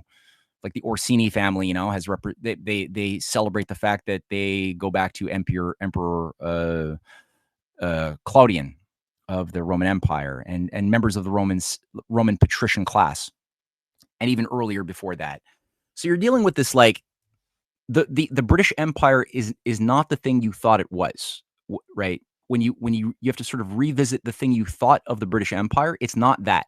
It's something else. And this thing took over and transformed England in waves, beginning, I would say, largely after 1512, right? When Henry VII dies and his first son Arthur dies. Right in the wake, there's actually 1509, they both die, and their idiot, degenerate, groomed son, Henry VIII, becomes the new king, who's increasingly used by flatterers, by patrons not by patrons, but by flatterers, by manipulators, to become a tool of empire. And he opens up the door to invite in occult black magicians into high levels of influence over the British, over England. People like Francesco Zorzi, a leading Kabbalist, who's brought in to oversee the creation of essentially a new type of British intelligence operation that later on John Dee, Francis Bacon become leading members of. And even though there are still Republican, Christian, authentically Christian humanist movers and shakers who are still active in England, they're trying to keep England from becoming the tool of empire. It's short-lived. These are people who admired Sir Thomas More, who got his head cut off by Henry VIII, or Erasmus. I think that the last sort of fight back by this faction trying to keep England from becoming full evil were under the leadership of Queen Anne, from 1700 who died in 1714. And I document some of them in my volume 4 of The Clash of the Two Americas. But it's in looking at this history of how the oligarchical virus, this parasite thing, transplanted and latched onto the Netherlands and England around the same time, creating things like the City of London not creating it, but utilizing the City of London as the center of a world empire of control by private finance globally. These are the groups that set up the Bank of England as the world's second private central bank, modeled on the Bank of Amsterdam that the Venetian Party had set up in 1609. That they were able to replicate that success in 1694, when they took over England with this Venetian Party Dutch takeover that enshrined England as this real black magician-run throne run by Rosicrucians from what's known as the Invisible College. These are the groups like Sir what's his name, Robert Boyle, Christopher Wray, the other handlers, and Samuel Crook, who were the managers and handlers of people like Isaac Newton, all Rosicrucians, all black magicians, all numerological Kabbalists that set up the British Royal Society. It actually, it runs, I don't mean to cut you off. I just want to, like, you touched on Amsterdam, Netherlands, so the Dutch and that, those are two other empires of their time. In fact, there's another, I guess, 5 more than that as Spain, Portugal. All these are all at the same time of the 1500s. They go through industrialization together too. That center hub of Europe where your League of Nations, which I like that you touched on, birthed in and all that. But there's more. Like America was hit by three of those, Africa hit by seven of those, Yeah. and you can Look, see all the right. So, devastation, the all right. inhumanism. But yeah, So look, no, I look, agree with you I can totally. see, yeah, man. I mean, look, I can see I'm going for maybe I'm going for too much context because I like context and I look for opportunities to get people outside of their narrative framing by going into something that they didn't really think about before when thinking about a certain issue. So maybe I was doing a little bit too much of that, but I'm saying this all to get across that there is a deep history, a deep underlying history that we have to start becoming more and more familiar with, and we don't have to know. You don't have to know as much. Like, it's not like you people have to be, everyone here has to be able to put on a dissertation of like the real history, but we have to get a certain familiarity with some of these dynamics. And what you're saying is true. Like the American Revolutionary fight can't be understood if you don't go back to at least 1630. It's true. And there is an idea of creating a new type of society founded upon natural law, far removed from the old corruption and rot of the hereditary systems of Europe. And that was done in the early colonies. John Winthrop, or not Winthrop, John Winthrop Jr., put forth his City on a Hill speech for that reason, that America is going to create a new type of society founded upon natural law, the consent of the governed, that will then be something to emulate by people around the world, which is, I think, the heart of the good America. And as far as the stuff on the Maritimes, that's a whole conversation unto itself. I'm still, it's on my to-do list is to write volume 5 of my Untold History of Canada that will deal with more the Acadians and the maritime story, which I have not had the chance to really plunge into it as I know I must, but other things have sort of called me to look at, to do research on other things before I circle back to that. It's a whole lot of work, my friend. Yeah, sure. It is. True. So yeah, it'll come though. It'll come. Let's get to Susan, see if she can speak now. Susan? Can you hear me now? Awesome. Oh, Awesome. good. Yes, we can. Go ahead. Good. Wow, Matthew. Wow. I wish I had your brain. I mean, I'm a real big history buff and quite surprised that you know a lot about American history. But as for the cabal, as for the deep state, I think, to tell you the truth, and this is just my personal opinion, I think that Donald J. Trump is dismantling the deep state little by little. And as for the big tech people out in there, California, I think he's already dismantled them. I just think that's what's happening. I think, but you see what's going on in America and the economy and the tariffs and the way he's going after the illegal aliens and the liberal judges that are trying to stop him. I think this is all part of a big plan that he's doing. And I think Canada's going to be okay. I think the world is going to be okay. I just wanted to say that, and I think what I just witnessed with your knowledge is unbelievable. And I think the deep state in London, and I think more people were involved in JFK's assassination than we could ever know. But there's more to come. Thank you. Thank you, Susan. So let's get to someone who's new here. Crack Kuak. He's got his hand up. Welcome to the stage. Give your question and yeah, go ahead. Hey guys, thanks, Jonathan. I'm Matthew. Listening to I just tuned in when you were talking earlier about John A. and Lincoln, and it's really interesting because I'm currently reading a book called "The Struggle for the Border" by Bruce Hutchinson, and I'm currently reading about John A. Macdonald a lot in the section in that book, and I was just kind of interested what you were saying about how like they kind of represent the two paths of sort of Anglo society, right, the left and the right there with Lincoln. But from what I'm reading, at least in this book, and I've seen this in some other sources too, is that Lincoln was very deferential to the British Empire from what I've seen. Like there's many opportunities in the 1860s to basically just once defeating the Confederates, take the Northern Army and just turn north for a real profitable, easy victory to take Canada, right? Help offset some of the war costs. And beyond just that, like, the Fenians were doing their raiding at the time.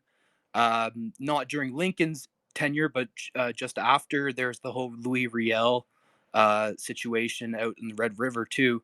And so there's all these different opportunities for the American government to step in and be more aggressive with Canada, especially because they had like the claims about the the CSS Alabama that the British built for the Confederates in the Civil War. So I was just kind of curious what your take is on like the relationship that the Lincoln government had with the British Empire, and kind of how you square that view of the of like left and right paths with that relationship. Yeah, that I guess I would encourage you to pick up if you can, volume 2 of the Untold History of Canada, which is where I go into that story with probably the greatest like thoroughness, especially the whole fight over like what would be the destiny of Canada. Would we remain part of the British Empire as a piece of like as the monarchy of the North, and a geopolitical tool in North America, or would we become our own republic as an independent Canada that would be Republican, or would we join up with the USA as some had wished, including Sumner, Charles Sumner, a senator, and William Seward. So there was like a big fight, and that's why I began. You might have missed at the very beginning of my formal remarks. I cited a Lord Alfred Milner quote, who was the leader of the Rhodes Milner group, after or right before and during World War I, and he cited his these 3 possible scenarios, and how wonderfully immature most Canadians are to the bigger dynamics shaping their lives, and how we should encourage, as representatives of the British Empire that he was, social engineers, we should encourage a pseudo-Canadian nationalism to make them more vigorously inclined to look to the Americans as their enemy, even though they look and sound a lot alike. We should try to encourage an anti-Americanist Canadianism, which is what his followers like Vincent Massey, who becomes the leader of the Canadian Roundtable Group for many, many years, the first Governor General, Canadian-born of Canada, and a handler of one of the handlers of Pierre Elliott Trudeau. This is what they put their lives towards, is creating this thing that even George Grant, a Rhodes Scholar who's a follower of Milner, goes on to advance with Walter Gordon. And there's this whole thing of pseudo-nationalist identity, but founded upon an ignorance to the real dynamics shaping world history, and especially the essential character of the British Empire. I don't think I've read some of Bruce Hutchinson's works. I think he was rewarded with an Order of Canada medal, or he was brought into the Order of Canada, and he was made a Royal Society member. I think he was done so because he has certain narratives that he's beholden to that are useful to those who would wish to control society and keep us in a little mental cage, ignorant of those dynamics at play. Yeah. Do you mind? Sorry, just because I did notice that. I felt that as I'm reading this book, that he is quite deferential. And I don't want to get into a discussion about the specific author, but I do feel like he was certainly deferential towards both John A. and Lincoln. So would you say, just in general, then, that the relationship that Lincoln had with the British was more adversarial than is generally agreed upon in like traditional histories? 1,000%. Okay. 1,000%. He was very much, even though his attention was obviously focused at the time to just saving the Union and keeping the thing intact. In his speeches before he became president, he was very clear that that the American Revolution would only be finalized when the system of divine rights of kings, as well as master slave systems, were done away with. He was very clear that he saw the slave structure inside of America and the hereditary system of the oligarchy in America as intertwined with the older systems of imperial control internationally. And Ulysses S. Grant also had a strong understanding of this as he was campaigning to spread Lincoln's system internationally after Lincoln died. So yeah, volume 2 of my Untold History of Canada, I highly recommend checking out a few of those chapters that touch on it, and maybe even Clash of the Two Americas volume 1 also deals with it from another angle. Just as a final question, then, because I am interested in reading your book. But would you say that there's like in the 1860s, particularly when it seemed like Canada was so fragile, would you be able to identify any like primary reasons as to the U.S.'s choices not to be more aggressive in their North American policy northward? Well, I think if Lincoln had survived, he probably would have taken a bit more of an aggressive tone. I mean, it was recognized that Canada was a massive liability to the security of the USA because we were used primarily as a British instrument at the time that also gave access to the Confederacy to have vast influence of their intelligence operations in Kingston, Toronto, and especially Montreal. Like huge. So the, terrorist operations were carried out from Montreal during the Civil War by the Confederates, like the Albany raids, but so many other things. And I mentioned, I don't know if you heard that part where I cite John Wilkes Booth also having been deployed in Canada there was this guy, Colonel George Saunders, this very high level. He was the former U.S. consul under Franklin Pierce to England, and he had hosted Giuseppe Mazzini, Palmerston, in managing these international anarcho-terrorist organizations at the U.S. consul back in the 1850s. So this guy at the time was assigned with another fellow, Thompson, to oversee Confederate operations in Canada. And again, John Wilkes Booth was part of their operation, who was deployed down with a network. There's a whole chapter I have on that in Clash of the Two Americas, Volume 1. But yeah, I think if Lincoln had survived, he probably would have done a lot more to undo this British Canada problem.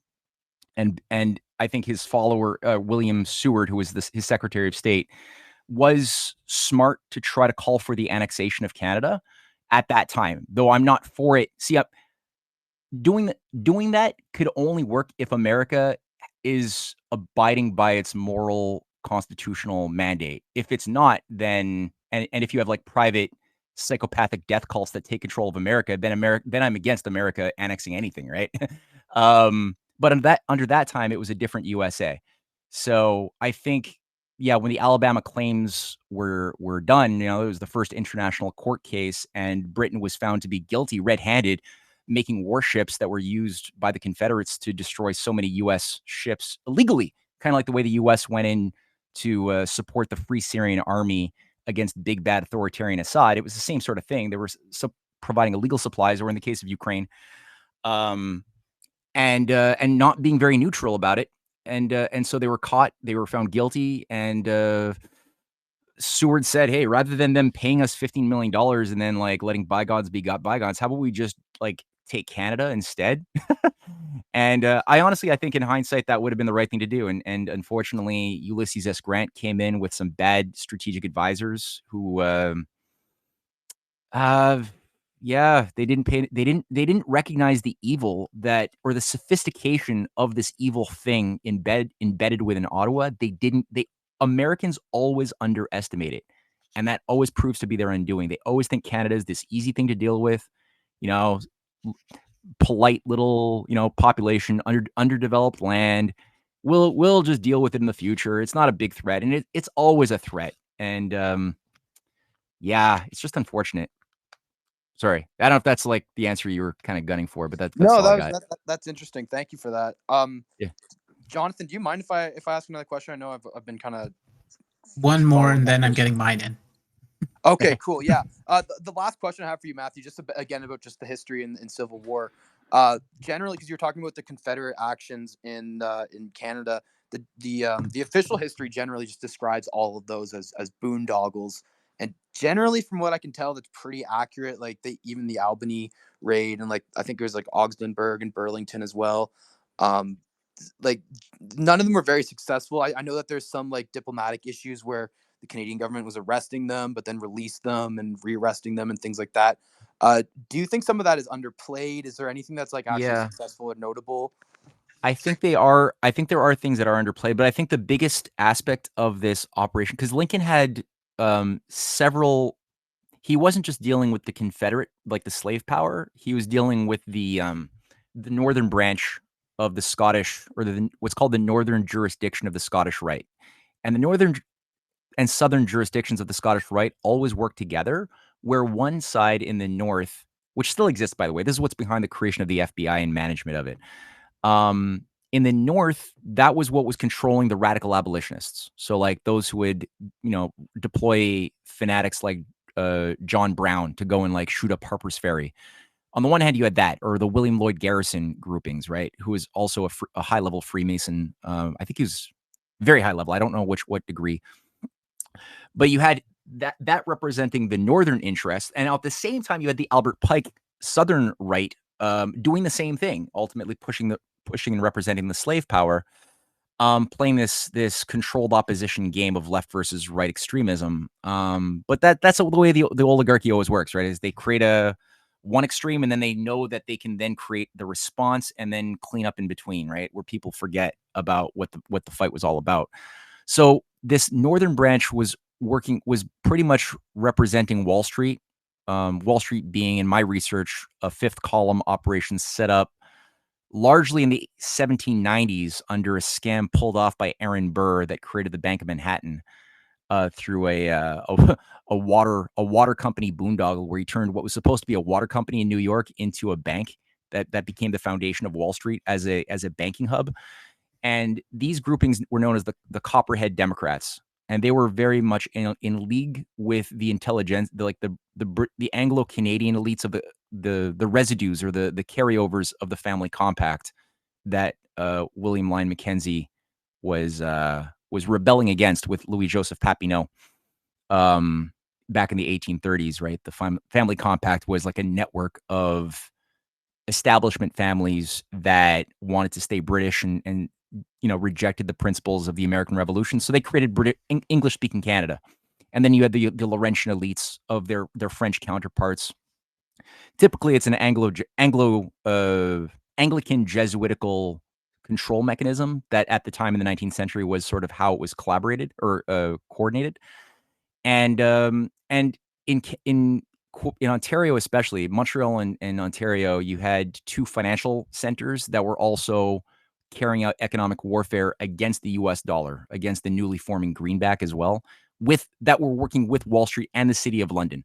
So that was like the other lesser appreciated war that Lincoln was trying to wage, was the economic war against America to tank the U.S. dollar through speculation, through credit crunches, through providing these private banks only offering loans at usurious interest that would have crippled the USA and kept it from being able to carry out the war, which is why Lincoln created his 520 bonds and his greenback system as a solution in 1863 to that crisis.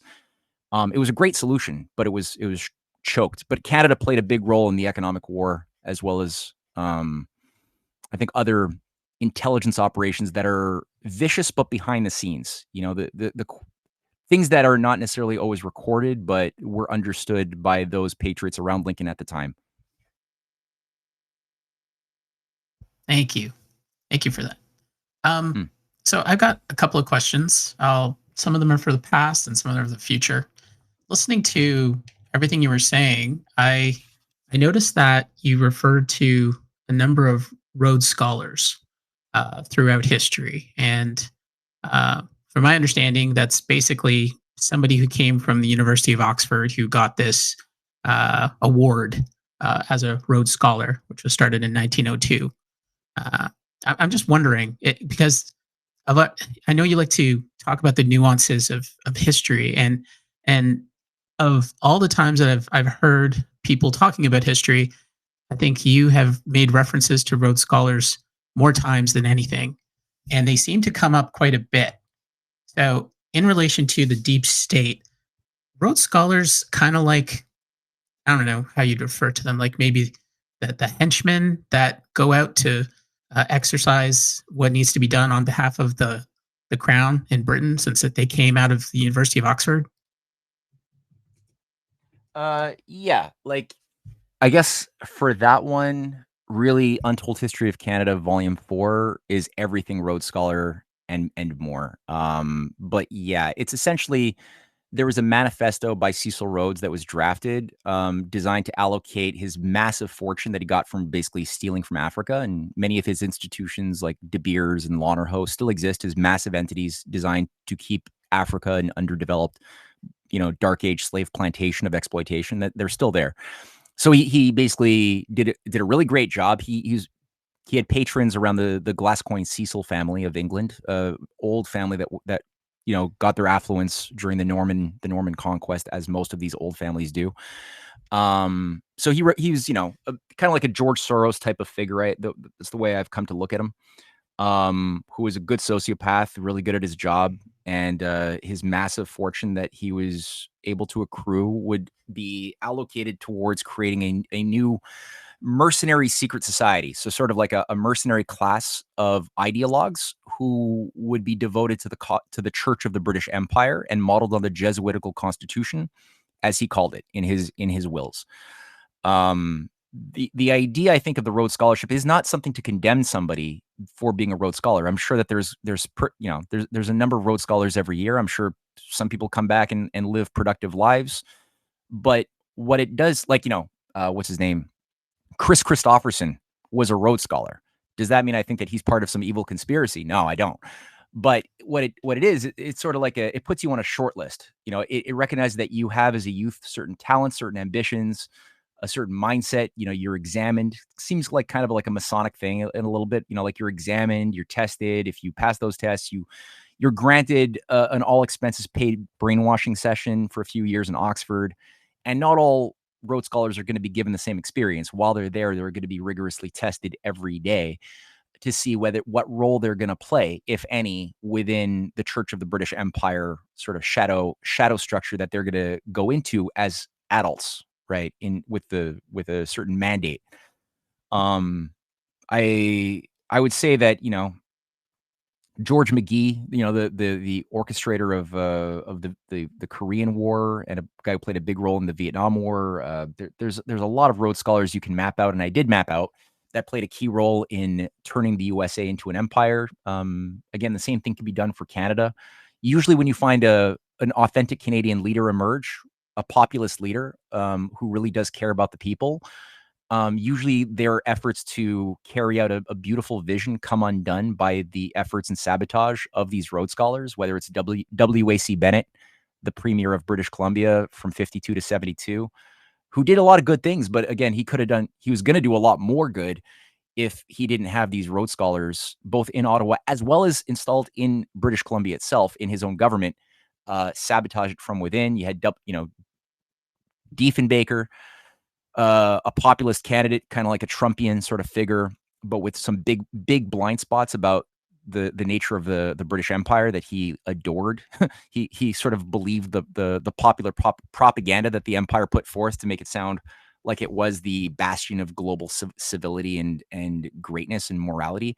So he believed in the propaganda, and he was a good man. But he didn't appreciate the Rhodes Scholars like Davy Fulton, his justice minister, and others who were working overtime to undermine his northern vision and to carry out the total destruction of the Avro Arrow and other things that he was really duped on. And he didn't like JFK or Lumumba either, because again, he was being advised, his worldview is being shaped by these flatterers, and often were tied directly to the Canadian Institute for International Affairs, or were Rhodes Scholars or Fabians. No, not Fabians, Rhodes Scholars. The Fabians were playing the NDP liberal game more. So anyway, that's part of the thing. That I think that it's just a good key to get closer to a causal nexus of history, to look at the Rhodes Scholar thing. They were all over Biden's administration too, all over. Cory Booker is just one of many. Jake Sullivan is another one. There's so many. So anyway, yeah, that's why I look at the Rhodes Scholars. And I forget the second part of your question. There wasn't a second part, but is there a, from what you're describing, it sounds like there's a likeness to young global leaders coming from World Economic Forum. Maybe this Rhodes Scholars is what they mimicked after that. Young Correct. Global Leaders. You're 1,000%. The Young Global Leaders are a dumbed down subsidiary, like modeled on the Rhodes Scholars. Yes, I actually wrote an article for Whitney Webb a couple of years ago on that very topic in a lot of detail. But you're dead on, absolutely. Okay, so this next question is more theoretical, I guess, or taking on everything you've just shared with us. It impacts the model, so how we understand things, and where we can go from here and what part we play in all this history, right? So my question is, it goes off of Lord Milner's quote, actually, where we are we're these bumbling idiots that basically buy into this nationalism, even though it's fake. And here we are in this time frame where we have the internet, totally different time in history, where we can now connect and have meetings like this and be able to understand more than we've ever been able to. But now we are acutely aware of the matrix and the matrix we're in. And you just shared a big part of how it all came to be and how it continues to be. So I guess the question is, and this isn't to be, I'm not trying to be black pilled or anything like that, but the question is, I guess, is there really a Canadian nationalism? Because if you think about it, what we're reflecting is what we've learned from Americans in terms of a cultural republic kind of a identity, whereas anything else is really this ghost of a sense of Canadian nationalism. And so, like, my question is, like, is there, because maybe what Milner and all of them have done over these centuries has actually debilitated Canadians from being able to have an actual identity for itself, and what we have is actually just a ghost of what we think is a national identity. So, what do you think of that? No, I think what you're saying is quite true. At the same time, it was because we also have to think, like, what are we as an identity when we wake up? We go, we're fathers, we're mothers, we're sons, daughters. We have sometimes we might care about our job. Maybe we find value in the job we do. We're farmers, we feed people, we're whatever, but there's these different dynamics that shape who we are when we look in the mirror. To be a citizen of a nation may or may not be a good thing. Like, to be a citizen of a nation means you participate in the nation, but that nation also has to be something that merits that is worth your involvement. Like, and if a nation goes all fascist, then there's a certain virtue for a lot of the young German patriots who were inspired by the Führer to go run off and fight. But I mean, they were paying no attention to the City of London backers, the Wall Street backers of Nazi Germany. They were paying no attention to the eugenics ideology underpinning the sort of social philosophy of cleansing the Untermenschen from the equation through eugenic sterilization, other things. So they weren't paying attention to those things, and so their patriotism, their citizenhood was misused. But I think that if you're going to be a real citizen and not simply a subject, which the empire has really worked, I think, to create a type of nationalism in Canada that masquerades subjecthood for citizenhood. So we're subjects who think of ourselves as, or who think we're using the word citizen, but not really. We're, and so they created this culture of dependence, where we expect too much that our government's going to take care of for us, whether, on the one hand, and also we don't take the responsibility mentally to properly explore what are the ideas shaping my world, what are the policies at stake, what all of these basic questions are things that a lot of Canadians have been discouraged to really explore. Like, how many Canadians even knows what our British North America Act even says? Most don't even know that it says that we exist to promote the interests of the British Empire. They don't even know that. Whereas most Americans can recite the U.S. Constitution, at least the first preamble of it. They can recite the first elements at the least of the Declaration of Independence, of which we've never had a Declaration of Independence. So to be a citizen, I think, in a real way, it requires that we see it's a self-identity thing first and foremost. That we see that rights come with responsibility, and two, it's not like we have to emulate simply the U.S. example, but it's that I think whatever makes the U.S. valid is because there's something universal in the best of what America was, which is not simply something that applied to the 13 colonies, but it was fundamentally human as a quality, you know, of seeing yourself as made in the living image of God. Whatever you choose to think of God, it's like you've got the idea that there's this idea that God is this good, reasonable, loving force that created the universe and its laws that we're a part of, and that we're unique from other animals because we can discover and then willfully, freely act in better accord with those discovered laws in a way that makes both us as individuals better, but then also which we could choose to, if we capacity build, develop skill sets that allow us to amplify those discovered goods in such a manner that the founding fathers of America understood, that would then craft laws that could create institutions that could be transgenerational and create more potentials for future generations to tap into the good within themselves and to resonate even more. So that's my general like philosophy, my metaphysics a little bit. And it's, I drew this because I drew out this type of thinking because I read a lot of the original writings of people who make history. So I read Benjamin Franklin's autobiography. I read Hamilton's reports on manufacturers. I read Lincoln's speeches. You know, I got the collected works behind me, and all of the people who kind of like overcame their fear and became the bigger part of themselves as real leaders of citizens. And all citizens should be leaders, right? As something we should all qualify ourselves to be better and better every day.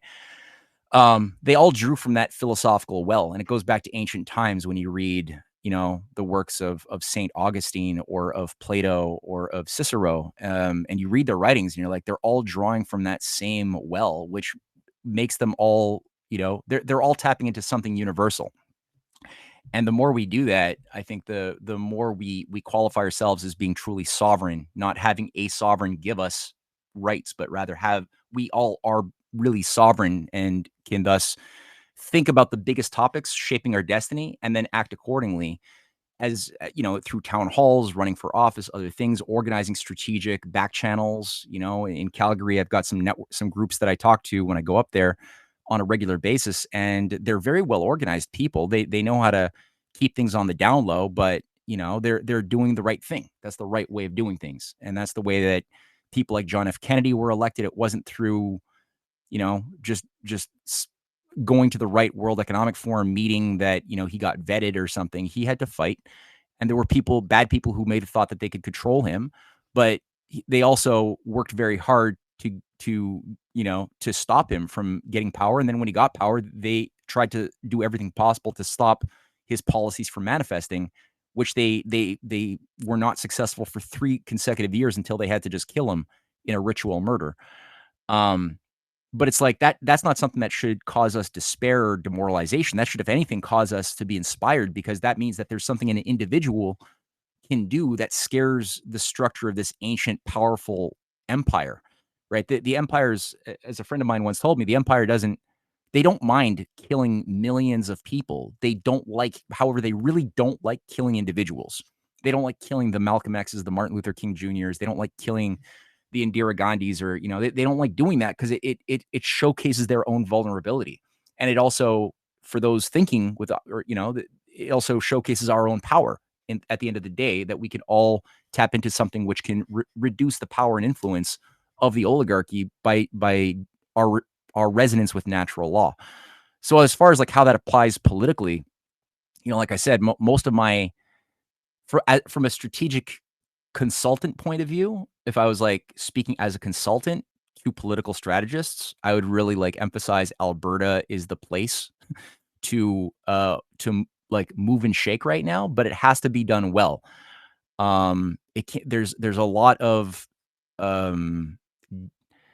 the empire also is aware of what I just said, and so the amount of full spectrum psyop, agentry, counter-espionage, counterintelligence deployment strategies to harass, to undermine, to infiltrate pro-freedom groups is quite high. I think we've seen, for those of us who have looked into it, we've noticed that amongst the COVID health freedom movements, there's so much infiltration, it's dizzying, even amongst many representatives who act like they're, you know, leaders of the freedom movement, but they're actually, when you scratch on the surface, like tied, you know, 10 ways, in 10 different ways to different occult intelligence operations. And you're like, they're pretty good at doing that. So we have to be quite strong-minded and subtle I think in some ways, sophisticated, I should say, when we're going about this. But Alberta is the place, and that's why, again, I emphasize the issue of the Arctic as a strategic battleground that is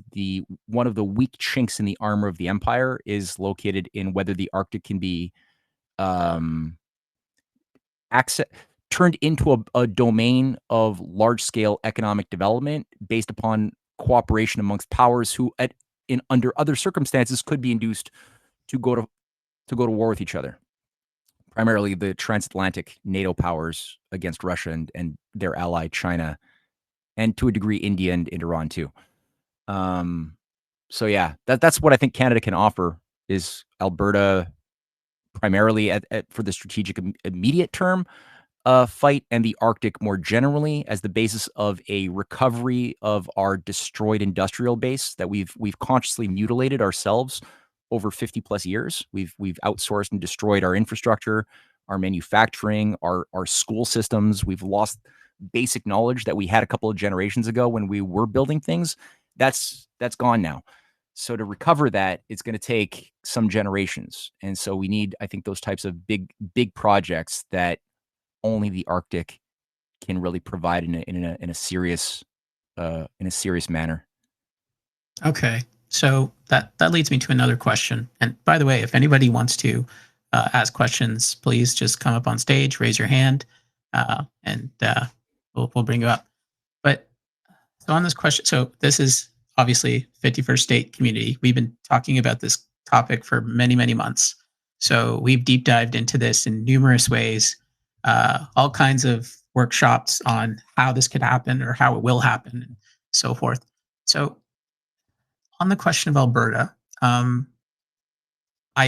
you're talking about something can rise up in Alberta, and some people have talked about that as a potential chink in the armor, so to speak, of the Canadian Federation, where if we can just pry it a little harder, we can be able to have some kind of effectual change. But even the question of independence for Alberta itself leads to the question of why. Because what is the vision? You try, and this goes back to my question I just asked you about, is our idea of nationalism just a fake? But what is the vision that is going to propel it into? Because we've had this conversation many times with people who are nationalists who want to see Canada as a free and sovereign nation. And hey, I'm a Canadian too. I've grown up with all the same thoughts of, we're being a Canadian is not American, all these kind of things. I've been in the PSYOP, but it comes down to, and I've even put out posts trying to create a vision for Canada as a sovereign republic versus joining the United States as a 51st state. And we're talking about all of Canada. The problem is that when you try to compare the two, there isn't a clear, and again, people have to go towards something. There has to be something that people are inspired, right? And for Canadians, where they are now, they're divergent, stuck, not really inspired, except from kind of like those slogans we hear primarily from conservative leader of, bring it home and more jobs for everybody. But these aren't inspiring. These are kind of like living. Like, these are just like sustaining life. It's not something to aspire to. And whereas with America, you've heard them, like it's, the golden shield, our manifest destiny, our, it sounds fantastic. And of course, Trump's really good at selling it, obviously. But the thing is that America has always had that American exceptionalism and all these concepts that you talk about of the one America. But the thing is that Canadians have grown up with that, right? We've grown up seeing that, believing that those are Americans, that's not us. But it really has embedded into our culture as people and what we believe in terms of what you talked about of natural order, of, about the power of the individual. And the thing is that America has had hundreds of years in knowing how to do that. So when I look at what's happening in Alberta, sorry, this is a little long-winded, but I'm getting to the point. When you look at Alberta, and I've said this in previous spaces, Canada's problem is that It is a 600-pound heifer that's stuck on the couch. And that's our government. He is overweight, can't move. And now Canadians are like, get up. You're like, I don't know how. So then here's America. Here's America saying, like, fit and, buff and everything. Is like, well, I'm going to show you how. And then I'm going to get you off this couch and you're going to start doing this and this. And that's what the offer of the 51st state is this offer to be like, look, Canada, we see you're a 600-pound heifer. You're going to die if you don't get off that couch. We are going to take your hand. We're going to pull you up and we're going to show you how to get fit and buff just like us. And the thing is that 600-pound heifer, no matter how much she wants to get off that couch and be buff like America, she doesn't know how. She doesn't have any clue about what it is she's doing to get into that state. And when you look at our government, like Alberta as the example, I've heard some of the, because I follow all this too. I've seen how in some of the presentations of people talking about Alberta independence, they made reference to being a commonwealth.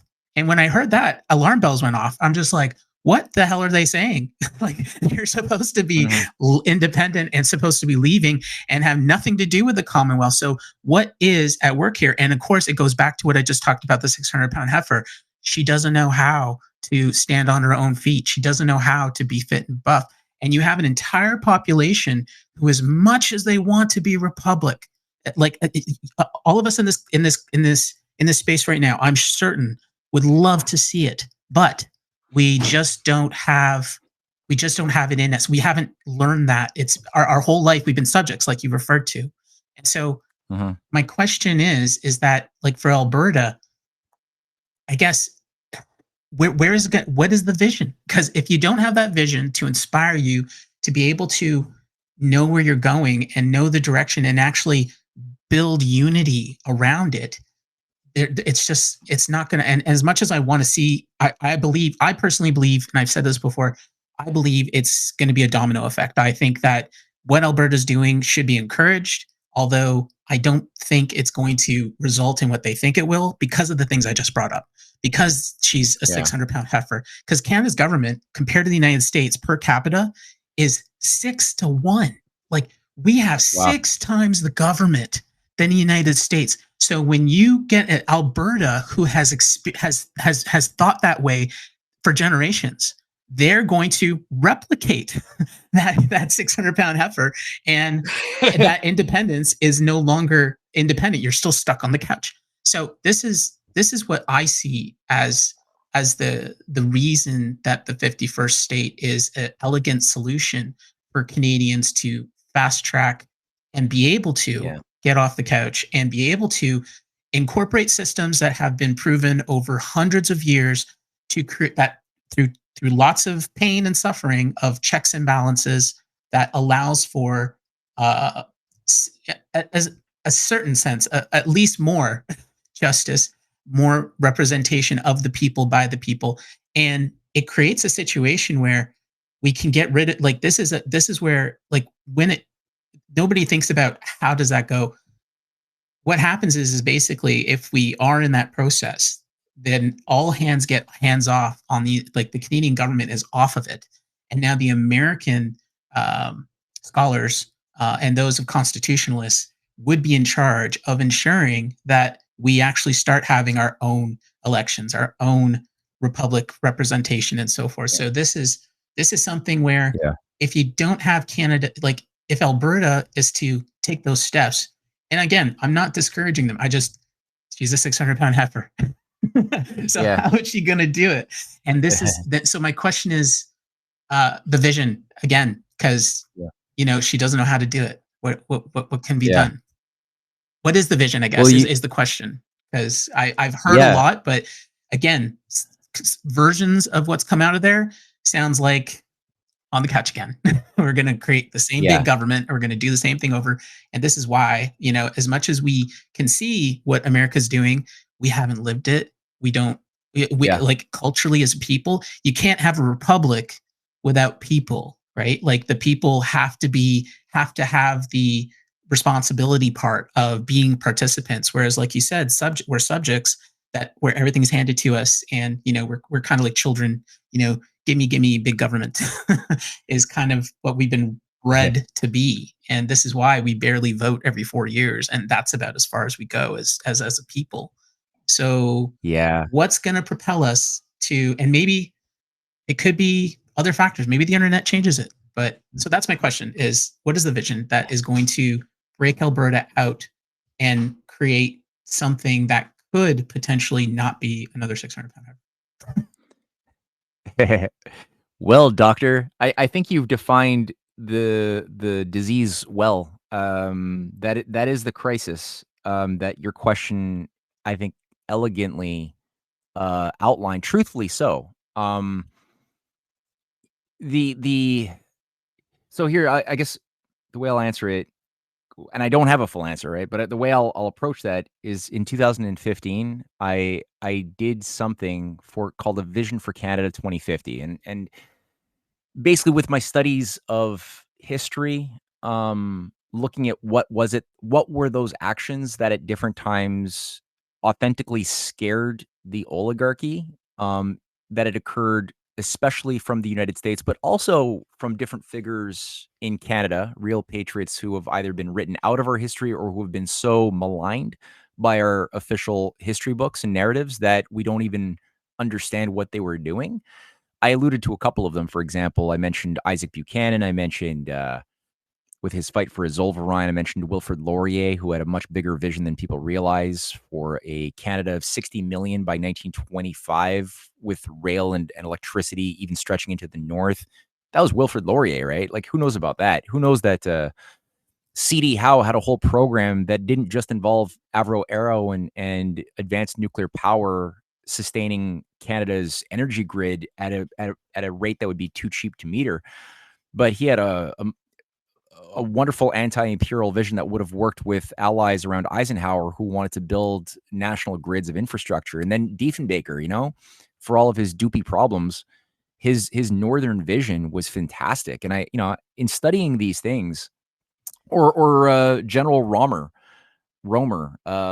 who just recently died at the age of like 110 or something. But this is a guy who in the 60s developed the Mid-Canada Development Corridor as a driving force of opening up the Canada Shield and even the Arctic for a multi-phase development strategy, which, Pierre Elliott Trudeau was ideologically opposed to, because Pierre Elliott Trudeau was a Malthusian Club of Rome zero growther who believed only in a consumerist post-industrial society, which is what he did with his Just Society model in the 1970s and onward.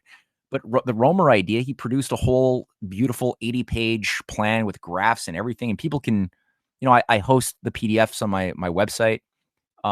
You've got groupings in the University of Calgary that revisited and updated his Mid-Canada Development Corridor in 2016, which I cite in my Arctic documentary, Arctic Theater of War Cooperation, that I just published, like I said, a few months ago.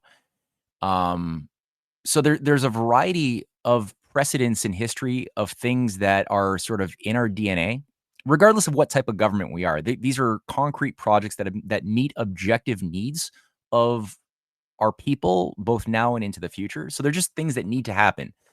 I think that one of the biggest problems, if we had a republic tomorrow, just like, thought experiment, if it happened, it wouldn't be it would be a republic in name only, because like you said, we're a society that has become so confused and brainwashed that we don't even know what goes into the substance of being Republicans in truth, like in identity. And there was this guy, what's his name? Lazare Carnot, a warrior, a guy who ran the École Polytechnique in France during the time of Napoleon. And he, he's a Republican. He loved the spirit of 1776.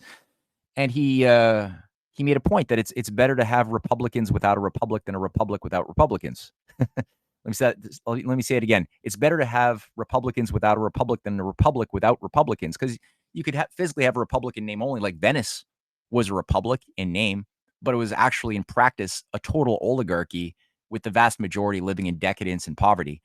So it really wasn't a republic in the true sense, right? So I think here to become citizens qualified for the name Republican, you got to be able to take pride in your life's work having meaning. You got to be able to do things that involve going outside of your comfort zone, right? Like make there's certain people who are like type A, type B personalities. One type kind of like is inclined or conditioned to just stay within their comfort blanket, and the other kind is I think more mature, that recognizes that it's in leaning into our discomfort that we grow. You always have to look for what are the capacities that you need to build? What are the languages you need to learn? What are the skills you need to develop? And really like lean in with enthusiasm into the unknown, with the confidence that you can grow wings if you just take the leap. A lot of people have just been conditioned to not tap into that part of themselves. So I think the idea of, like you said, without a vision, people perish. So the idea of a proper vision, Abraham Lincoln had his transcontinental railway. You had today China and its allies have the Belt and Road Initiative. It's like a big multi-generational, big vision that meets all sorts of objective criteria to increase water, increase food abundance, increase like cheap access to high-speed rail and mobility. But along the way, you're like, okay, now we have all of these things. If we're going to build this beautiful big thing, Diefenbaker had his rail to road, roads to resources program to create rail and roadways and new cities, like an Arctic domed city in Frobisher Bay, today's Nunavut, that was supposed to be done by like 1968 or something, with all of the amenities of modern day Toronto, with families and like recreational centers, but in the Arctic, powered with small nuclear reactors. And that was like the driving force of Diefenbaker's program. Didn't happen. Sabotage. But it's like, if you do that and you're able to overcome the sabotage, then you're like, okay, well, we have all of these things that we got to create that we don't have now to make it happen. So we need the iron smelting. We need the ironworks. We need to be able to have like labor with knowledge. So we need a different type of education program and trade schools to produce the electrical engineers and other things to do the thing. So that's what produces quality people who can then, use their minds more properly. And for me, it's like the political fight around formally becoming a republic, or God forbid, a commonwealth. I mean, I guess it's better. At least it'll get people a little bit more independent thinking and resistant to the tyranny of the Privy Council, if we even go in that direction. But it's stupid, right? Like you said, we're going from like one pool of vipers, and we're jumping out of the pool into another pool of vipers if we become a commonwealth, because it's still going to be run by a Privy Council and a lieutenant governor and all these, and it'll still be beholden to the City of London. So you really have to think about, I think, just looking at the Alaska to Canada Railway project. There's certain common sense programs that Alberta plays a very big role in. I think pushing on those sorts of things is important, but you kind of need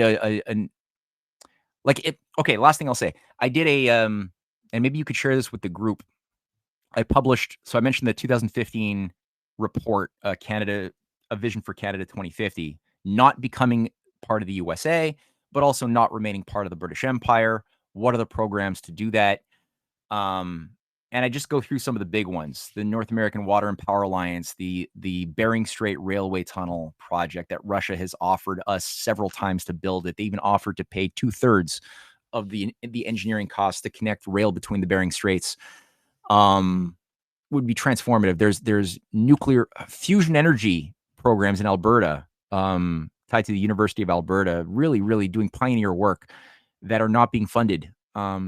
There's all sorts of things that we have as capacities to offer the world, and people aren't talking about those things enough. So part of my booklet, I updated it and reissued it about a month ago so that people can buy it online. It's like 107 pages, called Canada's Potential Eurasian Future, A Vision for the 21st Century and Beyond. And it just goes through. It's full. I'm trying to like send this to policymakers, activists, to give them a sense of strategy. Like, what can we actually concretely aim for? And like you said, if you just simply have like, let's make jobs, like, well, that's not really a vision. That's just like a practical thing. Or, like, let's do protective tariffs. Okay, but what's the vision? Like, protective tariffs work best when you have a vision of something you want to do, and they're a necessary part of building up a nascent industrial base that you currently don't have. to get a job done. But where's the vision? And I'm criticizing the U.S. for that too so far. I want to see more vision. I saw some inklings of it in Trump's first term. I'm not seeing enough of it right now. That's how I'd address it. Okay, that's a good answer. Actually, your article that you mentioned, I put that up in the nest if anybody wants to check it out. And it's also posted in the 51st State Discussion community, so you guys can take some time on that. It's 107 pages, so you're not going to do that now. But yeah. And I'll just say that I'm selling it on Amazon. So if people want a hard copy or a Kindle, they got to pay on Amazon. I get a little cut, and it sucks that it's Amazon. I hate Amazon, but they make it user friendly, and I'm incompetent on some of these technical issues of self-publishing. If they would like a free copy, like a free PDF, just email me, and I'll send you a free PDF as well. So just to put that out there, my email is CanadianPatriot1776 at tutanota.com. So I'll send you a free one if people listen to it and want to read it. Hey, we got one hand. It's from Dave. He's been waiting patiently. Sorry about that, Dave. But go ahead with your question, and then after that, I think we'll wrap up the space. Thank you, Matthew. One issue I have, and this is all for Alberta. I did Alberta independence. I study the United States very hard. A lot of our history, I don't go into depth as you have on specific decades, but there is something that you trigger with me that I have a problem with Canada. The USA, Americans in general, I find easily see through this. You don't even see, for example, presidencies, and I'm not criticizing you or anybody else in this room, but there's a number of things you said that I had issue with, and again, it's not to attack you or anybody else, but I see this over and over again, where all of a sudden people roll out, well, this prime minister promised to do all of these things. They had the mandate. It never happened. And here's a big problem. Talking about building cities or all these powers, they're not in the federal government sphere of influence. I mean, it's not their federalism. It's not their lane. It's actually of the provinces or territories. Now, Americans are very familiar with this. Like Trump, people criticize him, but the only city he's ever talked about, everybody, besides some kind of national security where we've had a weather event, that is in a president's lane, right? But other than that, Washington, D.C., District of Columbia, right? That's the only city he'll talk about, the capital. Other than that, you'll never get a Democrat or Republican straying into the lanes of the state, where the state has absolute authority over municipalities, all of these major issues. Like, the federal powers are very, very narrow.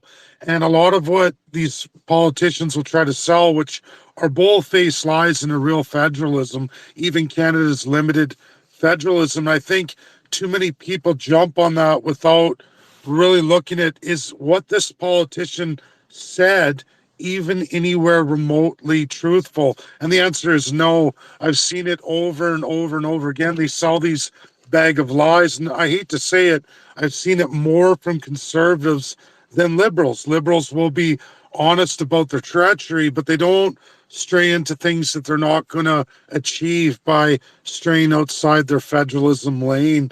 And conservatives will sell these mythical visions of things that a prime minister can't even do. Premiers do it too. And I just want to hit this real quick for you on Danielle Smith. And I'm an Albertan my whole life. I've been heavy into it. And what I see is a full-blown lie. What first thing we see in Canada was the opinion by the Supreme Court after the Quebec referendum. They came out with the Clarity Act, an impossible task rolled out by the Supreme Court on the advice of that Privy Council. Governor General is the one who appoints the Supreme Court on advice of the Prime Minister, and they are sworn to Prime Minister, whomever we choose to elect. So they will switch and they will go accordingly. That's why Canadian Supreme Courts have opinions like they do, way beyond anything we'll ever see anywhere in the world. King's Court. This is done superior too. It's the same appointment position. Now, Danielle Smith rolls out this Sovereignty Act just 2 days ago that I don't hear anyone talking about. Is she went to Spain She went to Spain and she met with the president of Spain, going through absolutely what she wants to roll out in some kind of Alberta sovereignty, even though that same president arrested all the Catalan independent supporters who won a massive majority in 2017, to the likes of which Quebec and Alberta together couldn't muster on their best days. They did that and they elected 96 percentile of MPs. They were either completely kicked out of the country or locked up, arrested, some of them still going through trial as we're sitting here doing this. Now, Danielle Smith just met with them. She rolls out a sovereignty act with a petition program, referendums, letters of petition, or even if you want to throw out somebody in office like a municipal mayor, which Calgarians just tried to do not too many years ago. And of course, they found that the 90 days and the level of signatures was unreasonable, especially referendum makes it harder, where now you need this 560,000 in 90 days, plus it has to be representative of all 87 constituency associations. The one-arm push-ups, again, 200 like a Marine while juggling broken glass. And nobody ever looks at it that you're being bamboozled into a pressure release valve that seems like a logical path or a path of viability, but it's not. It's not even remotely close. I've registered a political party in the province of Alberta, ran a majority for independence, first one to do that in Canadian history, let alone Alberta's. I mean, I'm not, a lot of people are responsible for that, but I know just how hard that was to do with 10,000 Albertans organized against the Crown. Never mind trying to do it in 90 days with 560,000. And then, of course, it gets reset. I know Danielle Smith is as sold out as any Liberal or NDP. I know where she was picked up at 19 years old. I know her whole history. I watched her live floor cross. I was there in Wild Rose, Southern Alberta, when she went absolutely ballistic. She had Sharon McLeese on the left. She had Marilyn Burns on the right. I'm in the back room with Corey Morgan and his wife, first Alberta separatist for independence. We watched her go ape. And, you know, it amazes me that she folds for conservatives into that regime. And we're all sitting here going, this is a viable path forward. We can do all this. And it's like, there is nothing remotely viable or normal about it, or even in the reign of real constitutional law, even if we don't like it. But the creation that she's created here is against Canadian law. We know that's going to lose. She puts up barriers at the chief electoral officer, the Superior Court, then the Supreme Court, and of course, Lieutenant Governor, right? There's so many checks along the way here that 90 days is an impossible task. Like, she's made it worse than the Clarity Act that was done, imposed by Canada, and Albertans are believing that somehow this is viable. There's less than, I think, 24 days left. And guess what? That's thrown in the garbage, the referendum petition. And it's not even for a referendum. They have the legal speak words of Oxford that you did articulate, but it's what's called the double cross, the double speak, that Americans from independence and many generations after, if you want to read somebody really good, you've got to go to Massachusetts, and the one founding father who lived through all of it, War of Independence, wrote the first constitution. That's James Madison, first one in the entire world. Massive genius. He rolled out the Dominion of Canada coming. He called it the Dominion 50 years before it, and that was in the 1840s. Of course, he died of old age after, and that man had lived through not only the first Constitution, 1763, that he inspired, which is the Constitution United States built after him, that's his Constitution in Massachusetts. But, you know, he did the War of Independence. He did all the wars all the way up to the 1850s. He knows everything evil about Canada. So if you want to know, that's the man. And that is what the original Americans knew and were so really drastically opposed, where they knew rule of law. They know that there's lanes of government, and that these wild fictions, these fancy stories we get from the right or left, but a lot now from the conservatives. I see it provincially and federally, where they promise the world in these impossible tasks that aren't even in their lanes, that no American in their right mind would fall for in the United States. Like if Trump got up there right now, or Joe Biden or whoever, and started going off saying, hey, I'm going to fix this, and I'm going to go through these states, change this, or we're going to go across here, and I'm going to make Massachusetts implement these 3 cities, and then we're going to march on into all the way to Alaska and get all these things done and build these cities and infrastructure. And it's like, those are not your lanes. Those are all state issues. Like a president wouldn't even roll that out, and that's where I think Canada is so malfunctioned. And unfortunately, they've got Canadians so malfunctioned provincially and federally. Thanks. That's my piece. Yeah. Well, look, I think part of the life is not a video game. And I think any political leader that treats the world like it's a big board game or game of Risk or game of Sims is out to lunch and in defiance of natural law. Like, I think any type of big thing that was necessary and possible, that was initiated, that involved multiple states or provinces having to collaborate on doing something for their people, as well as but that was part of a federal initiative throughout history, occurred, if done legitimately, through a dialogue with the people. Like you got to be able to utilize reason and discourse.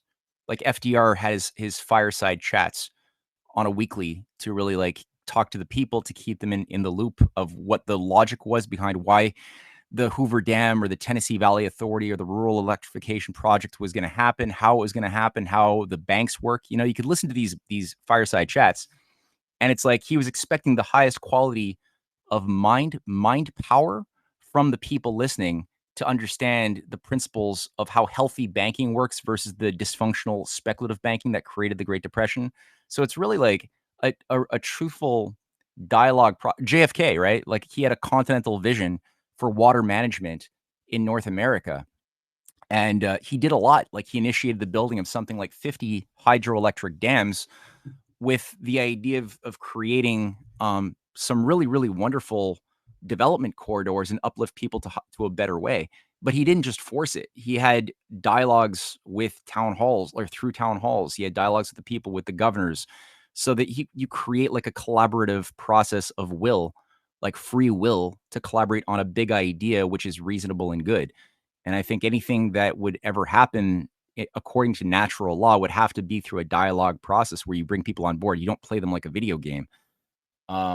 But I do think, that there is the Constitution does allow in its preamble for actions that are done for the general welfare that do involve even Madison agreed that we need a second national bank, that he did, because he realized that by rejecting the national banking system of Hamilton, they were going to lose the War of 1812. And he recognized his fault earlier on in resisting it. And he not just rebuilt the bank and went for it, but then he also used it to emit loans for what is called the Erie Canal, the biggest infrastructure project of North America's history up until that point. He was a backer for that. And recognized the need, but he did it through dialogue as well. It wasn't just through forcing it onto others.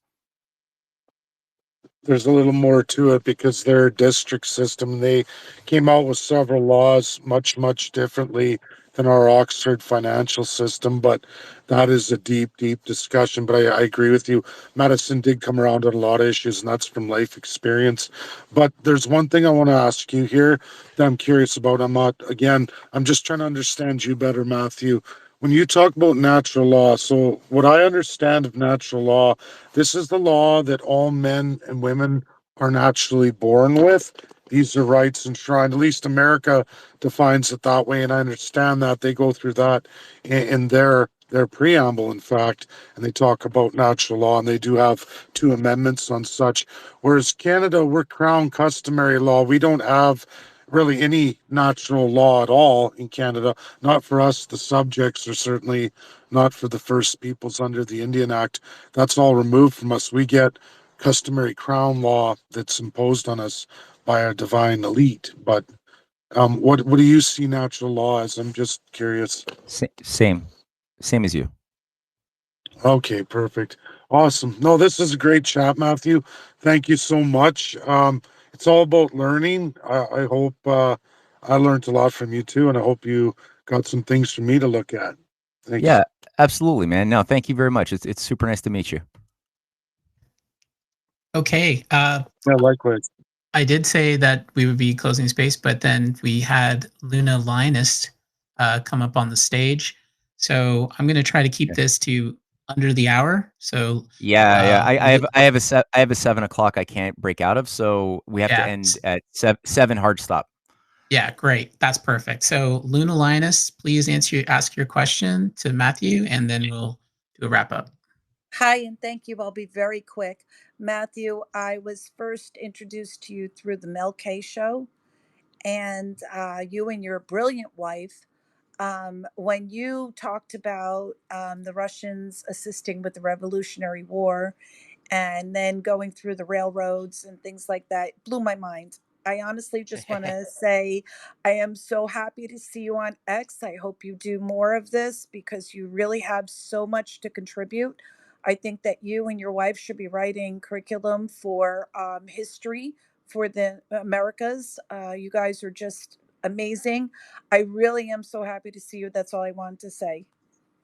Oh, that was a great final question statement. That's awesome, Luna. Thank you. Awesome. Okay, so Matthew, just I know you don't like to. I know you like the nuances of everything, but from everything you talked about tonight, the one thing I picked up most from what you said was that the deep state of Canada is, in fact, our Privy Council. Is that correct? That's a big part of it, but I would also add to that, and I don't know how useful this is, like what people can do with this information, but just so they know, the Knights of the Order, the Sovereign Order of Malta, which in the Anglican matrix is known as the Knights of the Order of St. John of Jerusalem, is more powerful and evil than I think anybody realizes. And every lieutenant governor pretty much has to be a member of that. Or lieutenant general of, lieutenant governor of the provinces. That's right. It's Lieutenant shadowy. Governor. Yeah. So there's that I would say people should have on their radar, and they might notice it. Like if they look at history from this lens, they might start seeing that every leading official from the Nazi high command around Himmler and others, as well as every leading member that created the CIA and ran it, tend to be also members of the Order of Malta. Sort of the Crusader order set up as a satanic Gnostic cult to oversee the Crusades 1,000 years ago. And it's as evil now as it ever was. And it works very closely with the Knights Templar that became reincarnated or incarnated in the form of the Jesuits, as well as the Anglicans in 1534 and a few other things. So, but the Knights of Malta, that's a big one. So I would just throw that out there as another factor, but don't think of it like mechanically, right? So a lot of people, they want like the easy, like what's the formula of the evil? What's the nature of it? And it's more of a process. It's that the evil can only exist to the degree that we adopt the identity. We allow ourselves to accept the identities that they promote for us of hedonistic robots. Like, so they think of human beings as being animals to be managed by a zookeeping high class of alphas in a caste system, whereby we have no soul, that there's no such thing as justice, no such thing as God. We have to self-identify as the sum total of the molecules that make us up, and the instincts for sex and food that are at the heart. They want us to think of those things, love of our children, piety, honor. They want to think of all of these things as artifacts of a fundamental core sex drive to promulgate our seed in some Darwinian race of the strongest against the weakest in a zero-sum system of diminishing returns, where only the elites at the top can control the levers. That's how they want us to identify. They don't want us to identify with our true selves as Dave had made the point, under natural law, we're all made in the living image of a living, loving, reasonable creator as a force causally of the entire universe of life of ourselves that we're walking the image of, that rights emanate out of. They're not given to us by an elite. They're something that are there because we're human. So, the real battlefield in that sense is in the battle of the mind. And so it doesn't really matter how much we know about the skull and bones. Like, we should know as much as you can, don't get me wrong. But the Privy Council, the Skull and Bones, the Rhodes Scholars, the Fabians, it's good to like map it out as much as you can, but it's really not they're chameleons. They're, they could just go and create something new. I mentioned the Scottish rite of Freemasonry, Northern Southern Branch. It's an outgrowth of the United Grand Lodge of Britain, right? But it's like, it's very malleable. It's adaptive. It's ephemeral. The real thing that's always true about oligarchy is that they want to keep us identifying ourselves as made in the image of mud, and them as like the immortals that are going to be transhuman or superhuman that will lord over us, untouched by the lowly, dirty masses who they despise. That's the character, whether it's in India or in China or in here now or in a 1,000 years in the past or in the future. That's always the character of oligarchy, and they're always afraid of the same thing. They're always afraid of the same thing. So that's the important thing to hold in the forefront of the mind. Excellent. Okay. So, thank you so much, Matthew, for joining us in this space. It's been close to 4 hours now. Wow, we're going on 4 hours. Oh, no, can't be 4 hours. 3 hours. 3 hours. Sorry, 3 hours. Right? Sorry, Yeah. 3. Okay. I do the math. So yeah, thank you to all the speakers who came up to ask your questions. Thank you to everyone who's listening. It's very important that you share this out, because the best disinfectant against everything Matthew was talking about is sunshine. And that means getting the knowledge about what's going on and where our deep state comes from, so that you know to look out for it and be able to fight against it. This is put on by Canada 51st State Discussion Community here on X. So if you want to join the community to keep up on all things related to the 51st State Discussion, be sure to join it, and also encourage you to follow Matthew and also check out his works, which are extensive, and that can give you more in-depth knowledge on everything we've talked about tonight regarding the deep state of Canada. So we do this every Sunday at 4 p.m. Eastern Standard Time, and we'll be doing that again next week. So be sure to join us then. But again, be sure to retweet and share out this space with your followers so that we can get this out to as many people as possible. Thank you again to everyone, and have a good evening.